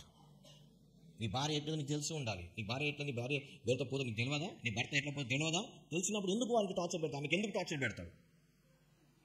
ఎందుకంటే భర్త కష్టపడ్డా, భార్య కష్టపడ్డా, ఆ కుటుంబం కోసమే, నీ నెక్స్ట్ జనరేషన్, నీ పిల్లల కోసమే కష్టపడుతున్నారు. కాబట్టి భార్య భర్తలు కలిసి ఏకప్రభయంతో, ప్రేమతో ఉండాలి. కానీ వాళ్ళిద్దరు గొడవలు అనేది ఉండకూడదు, అపనమ్మకం అనేది ఉండకూడదు, టార్చర్ అనేది పెట్టొద్దు. భర్తకు టార్చర్ పెట్టి నీకేమొస్తుంది? భార్యకి టార్చర్ పెడితే నీకేమొస్తుంది? జీవితాంతం ఉండాల్సింది ఆమెతోనే, వాడితోనే ఉండాలి. నువ్వు టార్చర్ పెట్టుకుంటూ కూర్చున్నావు అనుకో, గొడవ పెట్టుకుంటూ కూర్చుంటే 4 రోజులు వచ్చేది 2 రోజులు వస్తాడు. అప్పుడేం చెప్తావు? సో నువ్వు టార్చర్ పెట్టకన్నా సహకరించు. నీ కుటుంబం ఇంకా సంతోషం. గొడవలు పెట్టి తప్పులు తీసి టార్చర్ పెట్టకన్నా కొంచెం సహకరించి నీ ఫ్యామిలీని హ్యాపీగా మార్చు. అప్పుడేమవుతుంది? నువ్వు దేవుని ఒక రాజ్యంలో you are the best couple అని అనిపించబడతావు. సో భార్య భర్తలకు అనుమానం ఉండొద్దు. భార్య భర్తల్లో ఏంటిది? కలిసి సహకరించడము ఉండాలి. నెక్స్ట్ ఇంకో పాయింట్కి వెళ్దాం. సంఖ్యాకాండము 32:23. ఒక క్రైస్తవుడుగా, దేవుని ఒక రాజ్యంలో ఉన్న బిడ్డగా, సంఖ్యాకాండం 32:23. నీకు ఎలాంటి అలవాట్లు ఉన్నాయి? మీరు అట్లు చెయ్యని ఎడల యెహోవా దృష్టికి పాపం చేసిన వారగుదురు గనుక మీ పాపము మిమ్మల్ని పట్టుకొనును. మీ పాపము మిమ్మల్ని పట్టుకొనును అని తెలుసుకొనుడి. నువ్వు ఒకవేళ అప్పు తీసుకొని తీర్చలేదనుకో, ఆ పాపం నిన్ను పట్టుకుంటుంది. నీ భార్యను, నీ భర్తని ప్రేమించలేదుకో, ఆ పాపం నిన్ను పట్టుకుంటుంది. అనవసరంగా ఒకరి మీద పగ తీసుకుంటున్నావు అనుకో, ఆ పాపం నిన్ను ఏం చేస్తుంది? పట్టుకుంటుంది. ఒకసారి నేను చిన్న ఒక స్టోరీ విన్నా. అప్పుడు వరదలు వచ్చి అన్నీ కొట్టుకుపోతాయి అంట. కొట్టుకుపోతున్నప్పుడు కొంతమంది ఏం చేస్తారంటే కొట్టుకుపోయి సామాన్లన్నీ పక్క తీసుకునేటోళ్ళంట. అయితే ఒకటి ఇట్టనే కొట్టుకుపోతుందని చెప్పేసి వెళ్ళి ఒకదాన్ని పట్టుకున్నాడంట. పట్టుకుంటే అదేమో రావట్లేదంట, అట్టే కొట్టుకుపోతున్నాడు. అరే అంటున్నాడంట, ఏమని, అరే దోచుకోవడానికి ఉండాలి కానీ మరీ అంత ఉండదు, అది రాకపోతే విడిచిపెట్టరా, రా రా రా అంటుంటే వీడన్నాడు, అరే దాన్ని ఎప్పుడో విడిచిపెట్టినారు కానీ అది నన్ను విడిచిపెట్టట్లేదు రా అంటున్నట్ట. అది ఏంటంటే ముసలి అంట. సో పాపం కూడా అలాగనే ఉంటుంది. అది నువ్వు దాన్ని విడిచిపెట్టిన అది నిన్ను విడిచిపెట్టదు, కాబట్టి దాన్ని విడిచిపెట్టక ముందే నువ్వు ఫస్ట్ దాన్ని విడిచిపెట్టు, దాన్ని పట్టుకు, దాని జోలికి పోకు. యెషయా గ్రంథం 3:11 చూద్దాం. యెషయా గ్రంథం 3:11. దుష్టులకు శ్రమ, వారి క్రియల ఫలము వారికి కలుగును. వారి క్రియల ఫలం వాళ్ళు. చూడండి, నువ్వు మంచి క్రియలు చేస్తే ఖచ్చితంగా నువ్వు మంచి క్రియలు ఫలాలు అనుభవిస్తావు. ఒకవేళ చెడు చేస్తే, ఇప్పుడు ఒక మాట అంటాం, మన బస్తీలోనే చూద్దాం, ఎవరైనా బిల్డింగ్ కట్టుకున్నాడు అనుకో, ఏమంటారు, వీడు లంచాలు తీసుకొని బిల్డింగ్ కట్టింటారా అంటాడు. అంటే వాడి డబ్బులు కావరా అంటాడు. ఒకవేళ వాడు కష్టపడి బిల్డింగ్ కట్టుకుంటే వీడు చాలా కష్టపడి వచ్చినట్ల పైకి అంటాడు. అవునా? సో వాళ్ళ క్రియలు వాళ్ళ ఫలం. ఇద్దరు బిల్డింగ్ కట్టినారు, మంచోడు కట్టినాడు, చెడ్డోడు కట్టాడు. కానీ బయట ఈ ఇంటి మీదకి శాపం వస్తుందా, దీవెన వస్తుందా? నువ్వు లంచాలు తీసుకొని ఇల్లు కట్టినావు, కరెక్టే, నీ కిరాయిలు నెలకు ₹1,00,000 కిరాయి వస్తున్నాయి అనుకో, మంచిదే. నువ్వు ఎంత అనుభవిస్తావు, ఎంత హాస్పిటల్ పెడతావు, ఎంత అది ఏమవుతుంది, చినిగిపోయిన సంచులు వేసినట్టు పోతూనే ఉంటుంది. ఎందుకు? అది నీ కష్టం ఉండొచ్చు. బైబిల్ సెలవిస్తుంది, నీ కష్టార్జితం నువ్వే, అంటే పక్కోని కష్టార్జితం నువ్వు అనుభవించవు, కానీ దానికి లెక్క మట్టుకు నువ్వు చెప్పాల్సి వస్తుంది. నీ కష్టార్జితం నువ్వు అనుభవిస్తావు, నీది కాకుండా పక్కోడు తీసుకుని అనుభవించాలనుకున్నావు అనుకో, దాని ఖచ్చితంగా ఒకరోజు లెక్క పనిష్మెంట్ అనేది నీకు ఉంటుంది. నీ కష్టార్జితం నువ్వే అనుభవించాలనుకుంటే పక్కోడు కష్టార్జితం నువ్వు అనుభవించి ఇచ్చేవాడిని వానికి. హల్లెలూయా. కిందికి వద్దాం, నెక్స్ట్ టాపిక్లోకి వద్దాం.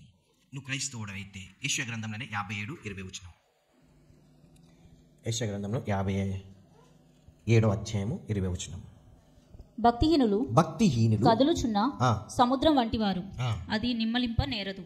ఏంటంట?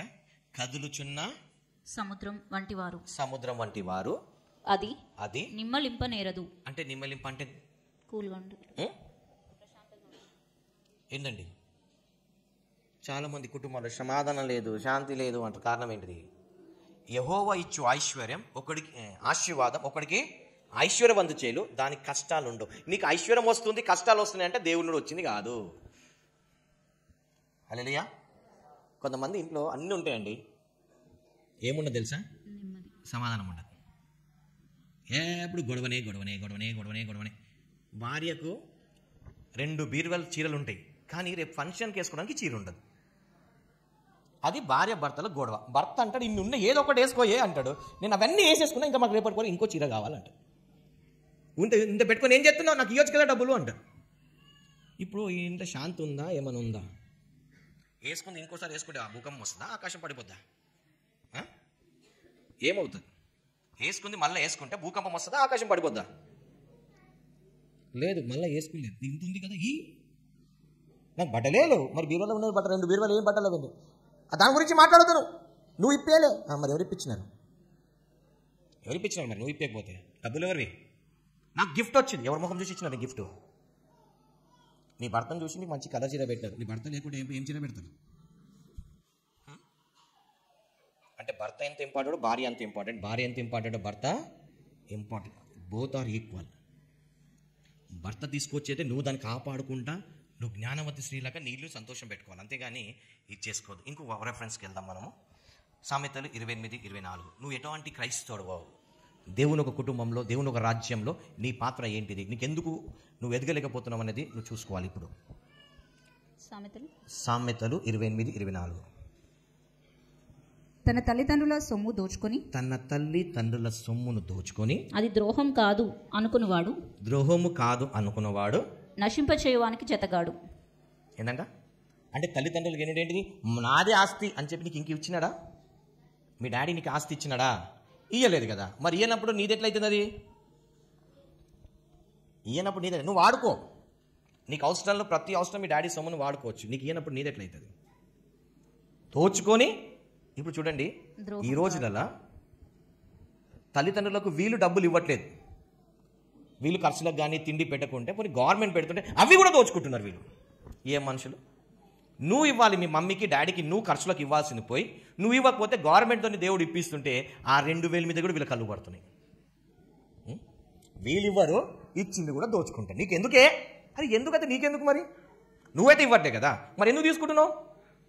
మీ అమ్మ నాన్న పింఛన్ నువ్వెందుకు తీసుకుంటున్నావు? వాళ్ళు ఏమన్నా చేసుకుని నీ బాధ్యత నువ్వు పెట్టు, తిండి పెట్టాల్సిన పెట్టా, చూసుకోవాలి. వాళ్ళు ఏమన్నా చేసుకుంటారే, వాళ్ళకి మనుషులు గారా? వాళ్ళ కోరికలు లేవా? వాళ్ళు ఏమన్నా చేసుకుంటారు, వాళ్ళ డబ్బు నువ్వు ఎందుకు తీసుకుంటున్నావు? నువ్వు ఇవ్వాల్సింది కాదు. చిన్నప్పుడు నీకు అట్టని అన్నాడా డాడీ 100 రూపాయలు తీసుకురా, నేను ఇవ్వలే? వాళ్ళది నువ్వు వాళ్ళకి ఇవ్వకుండా వాళ్ళది మళ్ళీ దోచుకొని తప్పు కాదంటే వాడు ఎవరంట? ద్రోహి అంట. సో నువ్వు ఎలాంటి క్రైస్తవుడి? దేవుని ఒక రాజ్యంలో ఇవన్నీ కౌంట్ అవుతాయి. సో నీది గాంధీ నువ్వు తీసుకోకూడదు. మీ డాడీ వాళ్ళది మీ డాడీ వాళ్ళకి ఉండని, మీ మమ్మీది మీ మమ్మీ, వీలైతే నువ్వే ఇంకేమని ఇవ్వు. క్రిస్టమస్ వస్తుంది, ఒక చీర కొని, ఒక పైన షర్ట్ కొని మీ మమ్మీ డాడీకి, వాళ్ళు హ్యాపీగా అవుతారు. ఆ హార్ట్ నుండి వచ్చే బ్లెస్సింగ్కి నిన్ను నీ నెక్స్ట్ జనరేషన్కి బ్లెస్ చేస్తారు. మీ డాడీ మేబీ రిచ్ కావచ్చు, బట్ నువ్వు చీప్ బట్టలు ఇస్తుండొచ్చు, బట్ ఆయన వాల్యూ అది ఏం చూస్తుందంటే నువ్వు ఎంత కొన్నో చూడు, నువ్వు ఇచ్చిన ప్రేమ చూస్తాడు ఆయన. అరే నా కొడుకు చూడు కష్టపడి ఒక్క షర్ట్ కొనుక్కొచ్చాడు, అది ఎట్టున్న ప్రేమతో వేసుకుంటాడు. ఏంద్రా ఈరోజు ఇలాంటి షర్ట్ వేసుకున్నాడు, రే నా కొడుకు కొనిచ్చినట్రా. బహుశా మీ డాడీ 10,000 షర్ట్ కొంటుండొచ్చు, మీ అమ్మ 10,000 చీర కొంటుండొచ్చు, నువ్వు ప్రేమతో 2,000 చీర కొనిచ్చినావేమో, ఎందుకంటే నువ్వు 10,000 పెట్టే సోమత లేదేమో, నువ్వు 2,000 పెట్టించిన అది సంతోషం కట్టుకొని ఏమంటది, నా కూతురు కొనిచ్చింది, నా కొడుకు కొనిచ్చినాడని చెప్పుకుంటారు వాళ్ళు. That is called blessings. నువ్వు వాళ్ళ తన తీసుకోవడం కాదు, వాళ్ళకి ఇవ్వడం, దట్ ఈస్ యువర్ బ్లెస్సింగ్. వాళ్ళ తన దోచుకుంటే you will be under curse. Next టాపిక్లోకి వద్దాం. సామెతలనే 20:17 సహోదరుల గురించి, సిస్టర్స్ బ్రదర్స్ గురించి, చీటింగ్ గురించి. మోసం చేసి తెచ్చుకున్న ఆహారం, మోసము చేసి తెచ్చుకున్న ఆహారము మనుషులకు బహు ఇంపుగా ఉండును, పిమ్మట వాని నోరు మంటితో నింపబడును. ఏందంట? మోసముతో తెచ్చుకున్న ఆహారం మనుషులకు బహు ఇంపుగా. చాలా మంది ఏం చేస్తారు, మోసం చేసి ఏం చేస్తారు, ఇంటికి తెచ్చుకుంటారు. స్టార్టింగ్ అమ్మగా ఉంటుందంట, దాని తర్వాత ఏమవుతుందంటే అది మట్టి అయిపోతుంది. నువ్వు తెచ్చుకుని లాభం ఏంటిది? నెక్స్ట్ 1 కొరింథీ 6:19. మీ దేహము దేవుని వలన మీకు అనుగ్రహింపబడి, మీ దేహము దేవుడు వలన అనుగ్రహింపబడిను, మీలోనున్న పరిశుద్ధాత్మకు ఆలయమై ఉన్నదని మీరు ఎరుగరా? మీలో ఉన్న పరిశుద్ధాత్ముడికి ఆలయం ఉన్నదని తెలియదా? మీరు మీ సొత్తు కాదు, మీరు మీ సొత్తు గారు, విలువ పెట్టి కొనబడిన వారు, మీరు విలువ పెట్టి కొనబడిన వారు కనుక మీ దేహముతో దేవుణ్ణి మహిమపరచుడి. ఏం చేయాలంట? ఈ బాడీ ఇచ్చింది ఎవరు? దీని లోపల ఎవరు ఉంటారంట?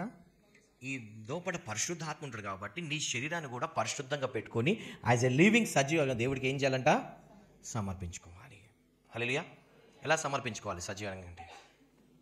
ఒక మాట అంట, జస్ట్ 2-3 సింపుల్ ఎగ్జాంపుల్.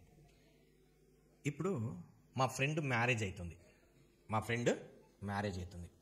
ఆయన ఎవరికి పిలుస్తాడు? నాకు పిలుస్తాడు. నేను వెళ్ళడము, నా ఫ్యామిలీతో వెళ్ళడం ఇట్స్ ఎ రైట్. నేను నా ఫ్రెండ్స్ని 10 మందిని తీసుకెళ్ళినాం అనుకో, అది రైటా రాంగా? ఎందుకు? ఏముంది ఇక్కడ వాక్యంలో? ఈ దేహములు ఓకే దేవుని వలన రైటా రాంగా? ఇప్పుడు నేను తీసుకెళ్ళిన ఈ 10 మంది ఉన్నారు కదా, ఈ 10 మంది వాళ్ళు అక్కడ ఇన్వైట్ చేయబడలేదు. ఇప్పుడు ఈ ఆహారం వీళ్ళు దోచుకొని తిన్నారు. ఇప్పుడు వీళ్ళు ఏంటిది? వీళ్ళ శరీరాలు వీళ్ళు పరిశుభ్రం పెట్టుకున్నారా, వీళ్ళు పాపం చేసుకున్నారా? ఎందుకు వాళ్ళ ఇంట్లో ఫుడ్ లేదా? నేను చెప్పిన కాన్సెప్ట్ అర్థమవుతుందో అర్థం కావట్లేదు. ఎగ్జాంపుల్ చెప్తాను, అర్థమవుతుందో అర్థం కావట్లేదు. నాకు ఆ ఫంక్షన్కి నాకు సంబంధం లేదు. నేను వెళ్ళి అక్కడ తిన్నాను అనుకోండి, ఏమవుతుంది? నా బాడీ ఏమవుతుంది? చెప్పండి. కోపం అవుతుంది, అపవిత్రత అవుతుంది. Okay right. ఇప్పుడు దేవుడు అంటాడు, బిడ్డ ఈరోజు ఫాస్టింగ్ ఉండు అంటాడు. ఫాస్టింగ్ ఉండకూడదు, తిన్నావు అనుకో, నీ బాడీ నువ్వు ఏం చేసుకున్నట్టు? ఇప్పుడు డాక్టర్ అంటాడు నాన్ వెజ్ తినొద్దు 1 మంత్ అంటే 2 మంత్స్ మానేస్తాం. తినాలి. డాక్టర్ వద్దన్నాడే. అదే బైబిల్ కాదు, దేవుడు వద్దని అనుకో, దేవుడు కృపగల దేవుడు, దేవా ఈసారి క్షమించి కళ్ళు మూసుకో తినేస్తా. నీ బాడీని ఏం చేస్తున్నావు నువ్వు? అపవిత్రపరుస్తున్నావు. ఈ బాడీలో ఎవరు ఉండాలి? Holy spirit. Be careful. నువ్వు ఏది చేసినా కొంతమంది అంటారు సిగరెట్ తాగొద్దని ఎక్కడుంది బ్రదర్ బైబిల్? గుట్కా తినొద్దని బైబిల్ ఎక్కడుంది బ్రదర్? కళ్ళు తాగొద్దని బైబిల్ ఎక్కడుంది బ్రదర్? ఓకే. పెంట తినొద్దని బైబిల్ ఉందా? తిను. అది దీనికి రెఫరెన్స్ కావాలి, మరి దీనికి వద్దా? తిను మరి, ఇది తాగు మరి, అప్పుడు మాట్లాడు. దీనికి ఒకలా దానికి ఒకలానా? నీ శరీరము దేవుని ఒక ఆలయం అని తెలుసు కాబట్టి నీ నోట్లో ఏం పోతుందో జాగ్రత్త. నువ్వు సిగరెట్లా గుట్కాలా అప్పుడప్పుడు తాగుతా బ్రదర్ అంటే అప్పుడు దేవుడు అంటాడు అప్పుడప్పుడు కాదన్నా, ఒకటిసారి నరకానికి వెళ్ళిపో. అప్పుడప్పుడు తాగుబోతులు పరలోకానికి వెళ్ళారు. సో నువ్వు నీ బాడీలో నువ్వు ఏం ఇంజెక్ట్ చేసినా ఇస్ వింప. ఎవ్వరు చూడట్లేదు, ఎవ్వరు చూడట్లేదా? ఆడ పైన ఉండే సీసీ కెమెరా 24/7 ఉంది నీకు. దేవుందా ప్రభా నేను అస్సలు తాగలేను. అప్పుడు ఆ బాటిల్స్ అన్ని ఎక్కడెక్కడ ఉన్న బాటిల్స్ అన్ని లేచి వచ్చి, ప్రభా వీడు నన్ను తాగినారు ప్రభా, అరే ఇన్ని గనం బాటిల్స్ రా. అప్పుడప్పుడు అన్నా ఇదేంద్ర 1000 బాటిల్స్ ఉన్నాయి అంటే అవి అప్పుడప్పుడు తాగినాయి, అప్పుడప్పుడే 1000 తాగినవరాను. అవి వచ్చి సాక్ష్యం ఇస్తాయి. నీ శరీరం దేవుడిది, నీది కాదు కాబట్టి దాన్ని హోలీగా పెట్టుకో. నెక్స్ట్ టాపిక్లకు మూవ్ అవుదాం మనం. మత్తయి సువార్త 26:14-15 వచనాలు. అప్పుడు 12 మందిలో ఒకడు ఇస్కరియోతు యూదా ప్రధాన యాజకుల యొద్దకు వెళ్ళి నేను ఆయన మీకు అప్పగించిన ఎడల సంబంధించింది. లంచాలు డౌరీకి సంబంధించి యాజ్ ఎ క్రిస్టియన్గా నువ్వు లంచాలు కానీ లేకపోతే డౌరీస్ తీసుకోవడం ఏంటిది? పెళ్లి చేసుకునే కట్నానికి వేధించడం, కట్నాలు తీసుకోరా అంటే it's a sin against God. కట్నానికి తీసుకోరా, ఏం చెప్తావు, ఏవా వేరే చెప్తేవా అది చెప్తేవా ఈ అని చెప్పి నీ సొమ్ము కాందాన్ని పీడించి తీసుకోవడం ఇట్ ఇస్ సిన్. వాళ్ళు ప్రేమగా ఇస్తే అది వేరే ఇష్యూ. నువ్వు కట్నం డిమాండ్ చేయడం ఇస్ ఎ సిన్. ప్రేమగా ఇచ్చిన దానికి నువ్వు పీడించి తీసుకున్న దానికి చాలా వ్యత్యాసం ఉంటుంది. హల్లెలూయా. తిమోతి రాసిన 1 పత్రిక 6:10 వచనం. ఎందుకనగా ధనాపేక్ష సమస్తమైన కీడులకు మూలము ఏంటంట? కొందరు దాన్ని ఆశించి, కొందరు, అందరు కాదండి, కొందరు దాన్ని ఆశించి విశ్వాసం నుండి తొలగిపోయి నానా బాధలతో తమను తామే సూసైడ్ చేసుకున్నరి. అందుకే అబ్రహాం అంటాడు, నీది నాకు సూది కూడా వద్దురా నాయనా అంటాడు. అబ్రహాం ఏమంటాడు? నిజంగా నువ్వు అబ్రహాం సంతానం అయితే వేరే సొమ్ము నువ్వు ముట్టవు, వేరే సొమ్ము నువ్వు ముట్టుకోవు. ఏమనుంది ఇక్కడ? ధనాపేక్ష. కొంతమంది డబ్బు పిచ్చి పడతాడు. డబ్బు పిచ్చినోడు ఏం చేస్తాడు? మోసాలకి ఇది అవుతాడు. డబ్బు తీసుకుంటాడు, ఇవ్వడు. దాని తర్వాత వాళ్ళతన వీళ్ళతన భార్యతను కొట్టి బంగారం దాన్ని రాసుకొని వాడు కోరికలు తీర్చుకోవడానికి ఇచ్చేస్తాడు. కట్నం తీసుకురావని భార్యని వేధించడం, ఇవన్నీ ధనాపేక్ష. ఏం చేస్తాడు? వాంది కాని భూమిని వాడు వేరే వాళ్ళకి అమ్మేసి ఏం చేస్తాడు? డబ్బులు తీసుకుంటాడు. వాని భూమి కాదు కానీ వాడు అమ్మేస్తాడు. ఎందుకు? డబ్బు పిచ్చి. వాళ్ళు ఎక్కువ ఏం చేస్తారు? వాళ్ళు సరిహద్దు రాయిని పక్క పెట్టి ఇది నాది అని చెప్పేసుకొని ఇవి ఇచ్చేస్తాడు. వాడు అనుకుంటాడు, నేను ఎకరం భూమి 10 కోట్లు సంపాదించుకున్నాను, ఆ 10 కోట్లు నీకు నరకానికి తీసుకెళ్తుంది. ధనాపేక్ష. ధనం కావాలి, ప్రతి మనిషికి ధనము కావాలి, కానీ ధనాపేక్ష ఉండకూడదు. ధనాపేక్ష ఉండి దానికి తప్పుడు అడుగులు వేసి నువ్వు వెళ్ళకూడదు. ధనాపేక్ష. ఇంకొక మాట చెప్తా. ఇప్పుడు ప్రతి ఒక్కరికి దేవుడు ఒక వృత్తి ఇస్తాడు. ప్రతి ఒక్కరికి ఏమిస్తాడు దేవుడు? ఒక వృత్తి, ఒక టాలెంట్ ఇస్తాడు. అవునా? ఆ వృత్తి చేసి నువ్వు బతుకుతున్నావు. ఎస్. ఇప్పుడు ఎగ్జాంపుల్, మేస్త్రి ఉంటాడు. మేస్త్రి ఏం చేస్తాడు? ఆయన ఇల్లులు కడతాడు, ఇవి కడతాడు. అది చేసుకుంటే ఈయన ఏమవుతాడు? బతుకుతాడు. అవునా? కొంతమంది బట్టలు కుడతారు. బట్టలు కుట్టుకొని దాని ద్వారా వచ్చిన డబ్బుతో వీళ్ళు జీవిస్తారు. కొంతమంది నూనె అమ్ముకుంటారు, వ్యాపారాలు చేసుకుంటారు. దాని నుండి వీళ్ళు ఏమవుతారు? బతుకుతారు. కానీ ఒక్కడు గుర్తుపెట్టుకో, నేను ఏదైతే పోషిస్తుందో, నేను ఏమైతే జీవిస్తుందో దాని పట్ల నువ్వు మోసం చేస్తే అది సిన్ అగేన్స్ట్ గాడ్. ఇప్పుడు ఎగ్జాంపుల్ అంట, నా వ్యాపారంలో మోసం చేయడం. ఇప్పుడు నేను బట్టలు అమ్మే వ్యాపారాన్ని నేను మనిషికి ఏం చేస్తాను? ఇది కలర్ పోదండి, తీసుకోండి, షింక్ కాదండి, మస్తు ఉంటుందని చెప్పి ఆ 10 రూపాయల ఐటమ్ని 30 రూపాయలకి నేను అబద్ధాలు చెప్పి అమ్మినాను అనుకోండి, ఏమైతా నేను? హల్లెలూయా. ఏమైతా నేను? మోసం చేసిన వాడైతాను. ఎందుకంటే నేను దాని ద్వారా బతుకుతున్నాను కాబట్టి దానికి నీ వృత్తికి ఎప్పుడు మోసం చేయొద్దు. ఒకవేళ నేను మేస్త్రి పని అనుకో, టైలర్ పని అనుకో, సార్ మీకు ఎల్లుండి నేను బట్టలు కుట్టి ఇచ్చేస్తానంటే ఎల్లుండి కుట్టి ఇచ్చేయాలి. నేను దానిలో సగం బట్ట దాచుకొని, సగం బట్ట ఏం చేస్తా? మీటర్కి 2 మీటర్లు చెప్పి సగం బట్ట నేను దాచుకొని, ఇంతే సార్ సరిపోయిందని చెప్పి అంటే నువ్వు ఆ మీటర్ బట్ట నొక్కేసినావు, దాంతోపాటు శాపం కూడా నొక్కేసినావు. ఎందుకంటే నీకు రాబోయే రోజులలో నీకు పని దొరకదు. కారణం ఏంటిది? నువ్వు మోసం. మనిషి కాదు, దేవుడికి, చట్టానికి వ్యతిరేకం చేసినావు. కమిషన్లు తీసుకొని ఇది కాదన్నప్పుడు ఎలా తీసుకున్నావు? నువ్వు దాని నుండి బతుకుతున్నావు, దానికే వృత్తికే మోసం చేస్తావా? దేవుడు నీకు ఒక టాలెంట్ ఇచ్చాడు, నీకు ఒక వృత్తి ఇచ్చాడు, ఆ వృత్తికి నువ్వు న్యాయం చేయాలి, కానీ దాన్ని అన్యాయం చేస్తలేదు. ఇప్పుడు ఒక మాట అంట, నాకు దేవుడు ఇక్కడ ప్రాఫిట్గా, పాస్టర్గా పెట్టాడు, నాకు ఇక్కడ పెట్టాడు, పెట్టి నాకు నమ్మి ఇంతమంది జనాలను అప్పగించాడు. ఒకవేళ నేను మోసం చేస్తే ఏమవుతా? ఇంతమంది జీవితాలతో నేను ఆడుకున్న వాడు పరలోకానికి వెళ్తాను, నరకానికి వెళ్తానా? ఎక్కడికి వెళ్తాను? ఇప్పుడు ఈ సేవ చేసుకుంటే దేవుడు నాకు పోషిస్తున్నాడు. నీకు దేవుడు ఇచ్చిన దాని మీద నేను మోసం చేసాను అనుకో, ఎట్లుంటుంది? సేమ్ వే నువ్వు ఏ వృత్తిలో ఉన్నావో ఆ వృత్తికి నువ్వు న్యాయం చేయాలి. లేకపోతే అన్యాయం చేసినావు అనుకో, మోసం చేసినావు అనుకో, నీ ఇంట్లో ఖచ్చితంగా అప్పులు ఉంటాయి, నీ ఇంట్లో ఖచ్చితంగా నీ పనులు రావు, నీ ఇంట్లో ఖచ్చితంగా గొడవలు ఉంటాయి, నీ ఇంట్లో ఖచ్చితంగా ఎప్పుడు శాంతి ఉంటుంది. కారణం ఏం తెలుసా? నీకు దేవుడు ఇచ్చిన గిఫ్ట్ని మోసం చేస్తున్నావు. కొంతమంది ఏం చేస్తారు, కార్పెంటర్స్ ఉంటారు, ఏం చేస్తారంటే ఇది షాప్కి వెళ్ళి నా పేరు చెప్పిస్తాడని చెప్పి తీసుకొని ఆ మెటీరియల్ కొనిచ్చిన తర్వాత వెళ్ళి మళ్ళీ నా పర్సంటేజ్ అని చెప్పి తీసుకుంటాడు. ఎంత మోసం చేస్తున్నావు నువ్వు. ఇక్కడ కూలి తీసుకోవట్లే, నువ్వు ఇక్కడ కూలి మాట్లాడుకున్నావు, కూలి తీసుకుంటున్నావు, మళ్ళీ ఇక్కడ వెళ్ళి మెటీరియల్లో 30% తీసుకుంటున్నావు. ఈ 30% పాపము ఖచ్చితంగా నువ్వు చెల్లించాల్సి వస్తుంది. అందుకే చాలామంది ఏంటిది గ్రోత్ ఉండదు, పనులు ఉండవు, పనులు ఉన్న నాశనం అవుతుంది. ఎందుకంటే it is the curse. It is the curse. వీడికి ఒకవేళ కూలి ఇవ్వడంటే నువ్వు ఇక్కడ తీసుకో, న్యాయం ఉంది. ఎందుకంటే వీడు కూలి ఇవ్వడు. నేను ఒక రోజుకి ఎంత కూలి నీకు? 1000 రూపాయలు, 2000. ఈ 2000 వీడు ఇవ్వడు, నాకు మోసం చేస్తాడంటే నువ్వు ఆ 2000 ఇక్కడ తీసుకో, నీ కూలి నీకు వచ్చి న్యాయం అనుకోవచ్చు. కానీ నువ్వు ఇక్కడ కూలి తీసుకుంటావు, ఇక్కడ కమిషన్ తీసుకుంటావు. You are be a curse person. అటువంటి డైరెక్ట్ వెళ్ళి తెచ్చుకోమని నువ్వు వెళ్ళకు, అప్పుడు నీ మీదకి ఆ పాపం రాదు. ఒక మాట అంట, ఎన్ని రోజులు తింటావు ఆ డబ్బులు? నువ్వు కమిషన్ చేసుకొని తెచ్చుకున్నావు చూడు, ఆ 1000 రూపాయలు, 2000, 10,000 ఎన్ని రోజులు తింటావు నువ్వు? ఆ తిని నీ శరీరంలో ఏం తెచ్చుకుంటున్నావు? Curse thing తెచ్చుకుంటున్నావు. నువ్వు కాకుండా నీ భార్య, నీ పిల్లలు, నీ భర్త, నీ పిల్లలు కూడా కర్స్ థింగ్స్ వస్తారు. So don't be joke with God. నీ పనిలో నువ్వు ఒక దేవుడు, బైబిల్ అంటే నీ చేతికి దొరికిన పనిని శక్తి వంచన లేకుండా చేయమని, అప్పుడు దేవుడిని దీవిస్తాడు. ఖచ్చితంగా నువ్వు చేసిన పని నీకుతో సరిపోదు, నీ పిల్లలకు వస్తుంది, నీ పిల్లలకు వస్తుంది. So be careful what you are doing. నువ్వు చేసే మోసాలు, నువ్వు చేసేవన్నీ దేవుడు చూస్తూ దానికి లెక్క ఉంటుంది. అందుకే ఇక్కడ ఉంటుంది, దేవుని ఒక మందిరమున వస్తువుని వాడుకుంటే అప్పుడు ఏం రాయబడ్డది గోడ మీద? మెనే టేకిలో, అంటే నీ లెక్క, అవన్నీ నీ లెక్కలకు వచ్చినాయి, నీ తరాజులకు వస్తాయి. So be careful. అందుకే నీ చేతికి పాపం పట్టుకుంటా నీ జీవితం జాగ్రత్త పడు. నువ్వు నీకు పని దొరికిందా, శక్తి వంచలేవు, ఖచ్చితంగా దేవుడికి వెళ్ళి కూడా ఇంకో దగ్గరికి ఇప్పిస్తాడు. నేను కొంతమంది ఆఫరింగ్స్ ఆపేస్తాడు, నేనేం టెన్షన్ పడను, ఎందుకంటే నేను ఆఫరింగ్స్ మీద డిపెండ్ అయ్యి లేదు, నేను దేవుడి మీద డిపెండ్ అయి ఉన్నా. ఒక కాకి మింగేస్తే ఇంకో కాకి ద్వారా దేవుడు పంపిస్తాడు నాకు.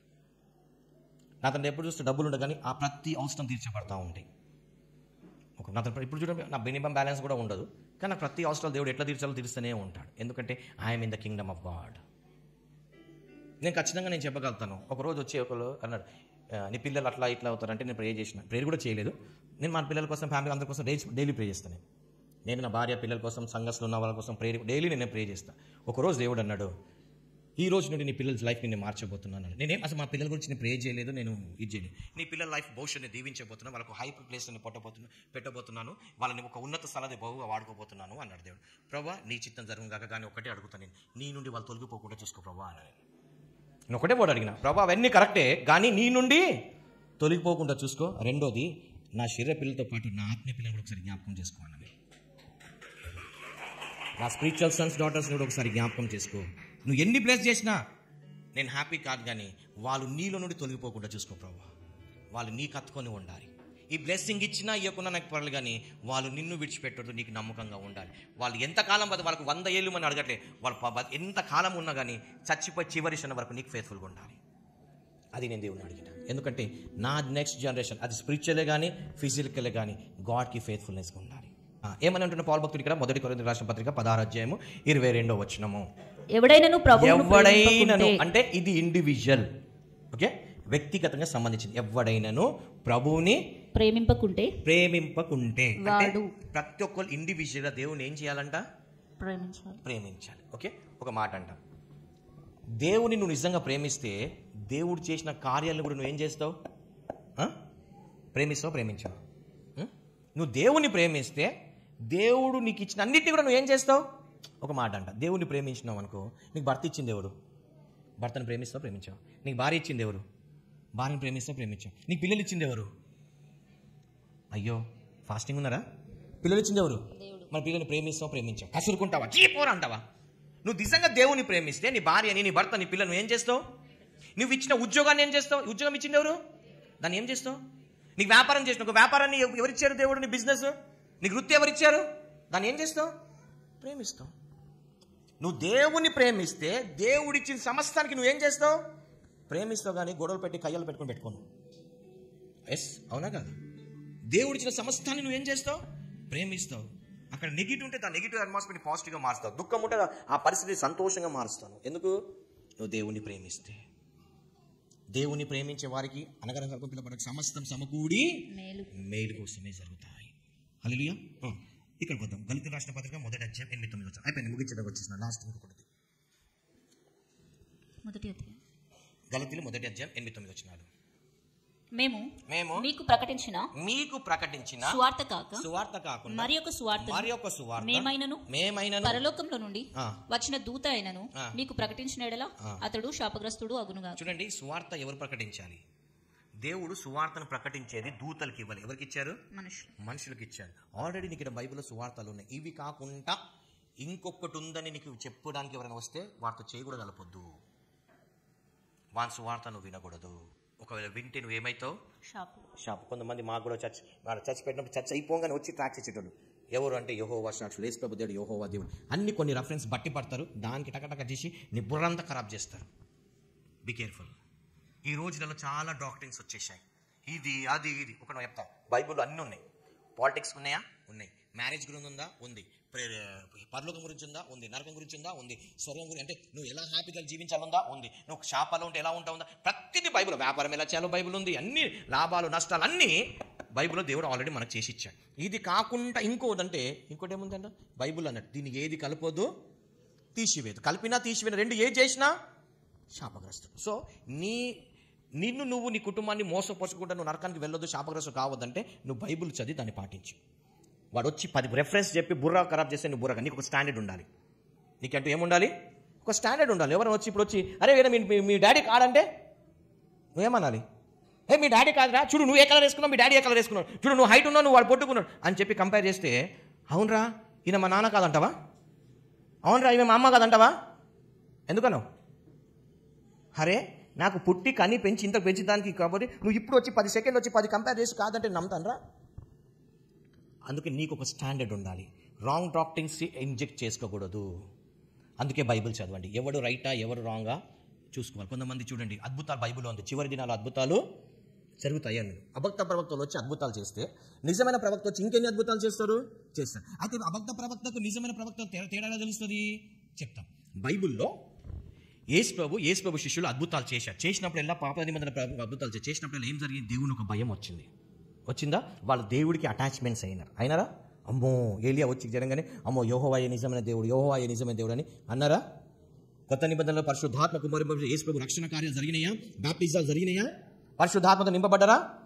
అద్భుతాలు జరగగానే దేవుడికి మహిమపరచడం మొదలు పెట్టారా? ఇది రియల్ ప్రాఫిట్స్ ఆఫ్ గాడ్. అద్భుతం చేసి డబ్బులు ఇవ్వండి. ఇదేంటిది? అద్భుతాలు చేసి ఏం అడుగుతారు?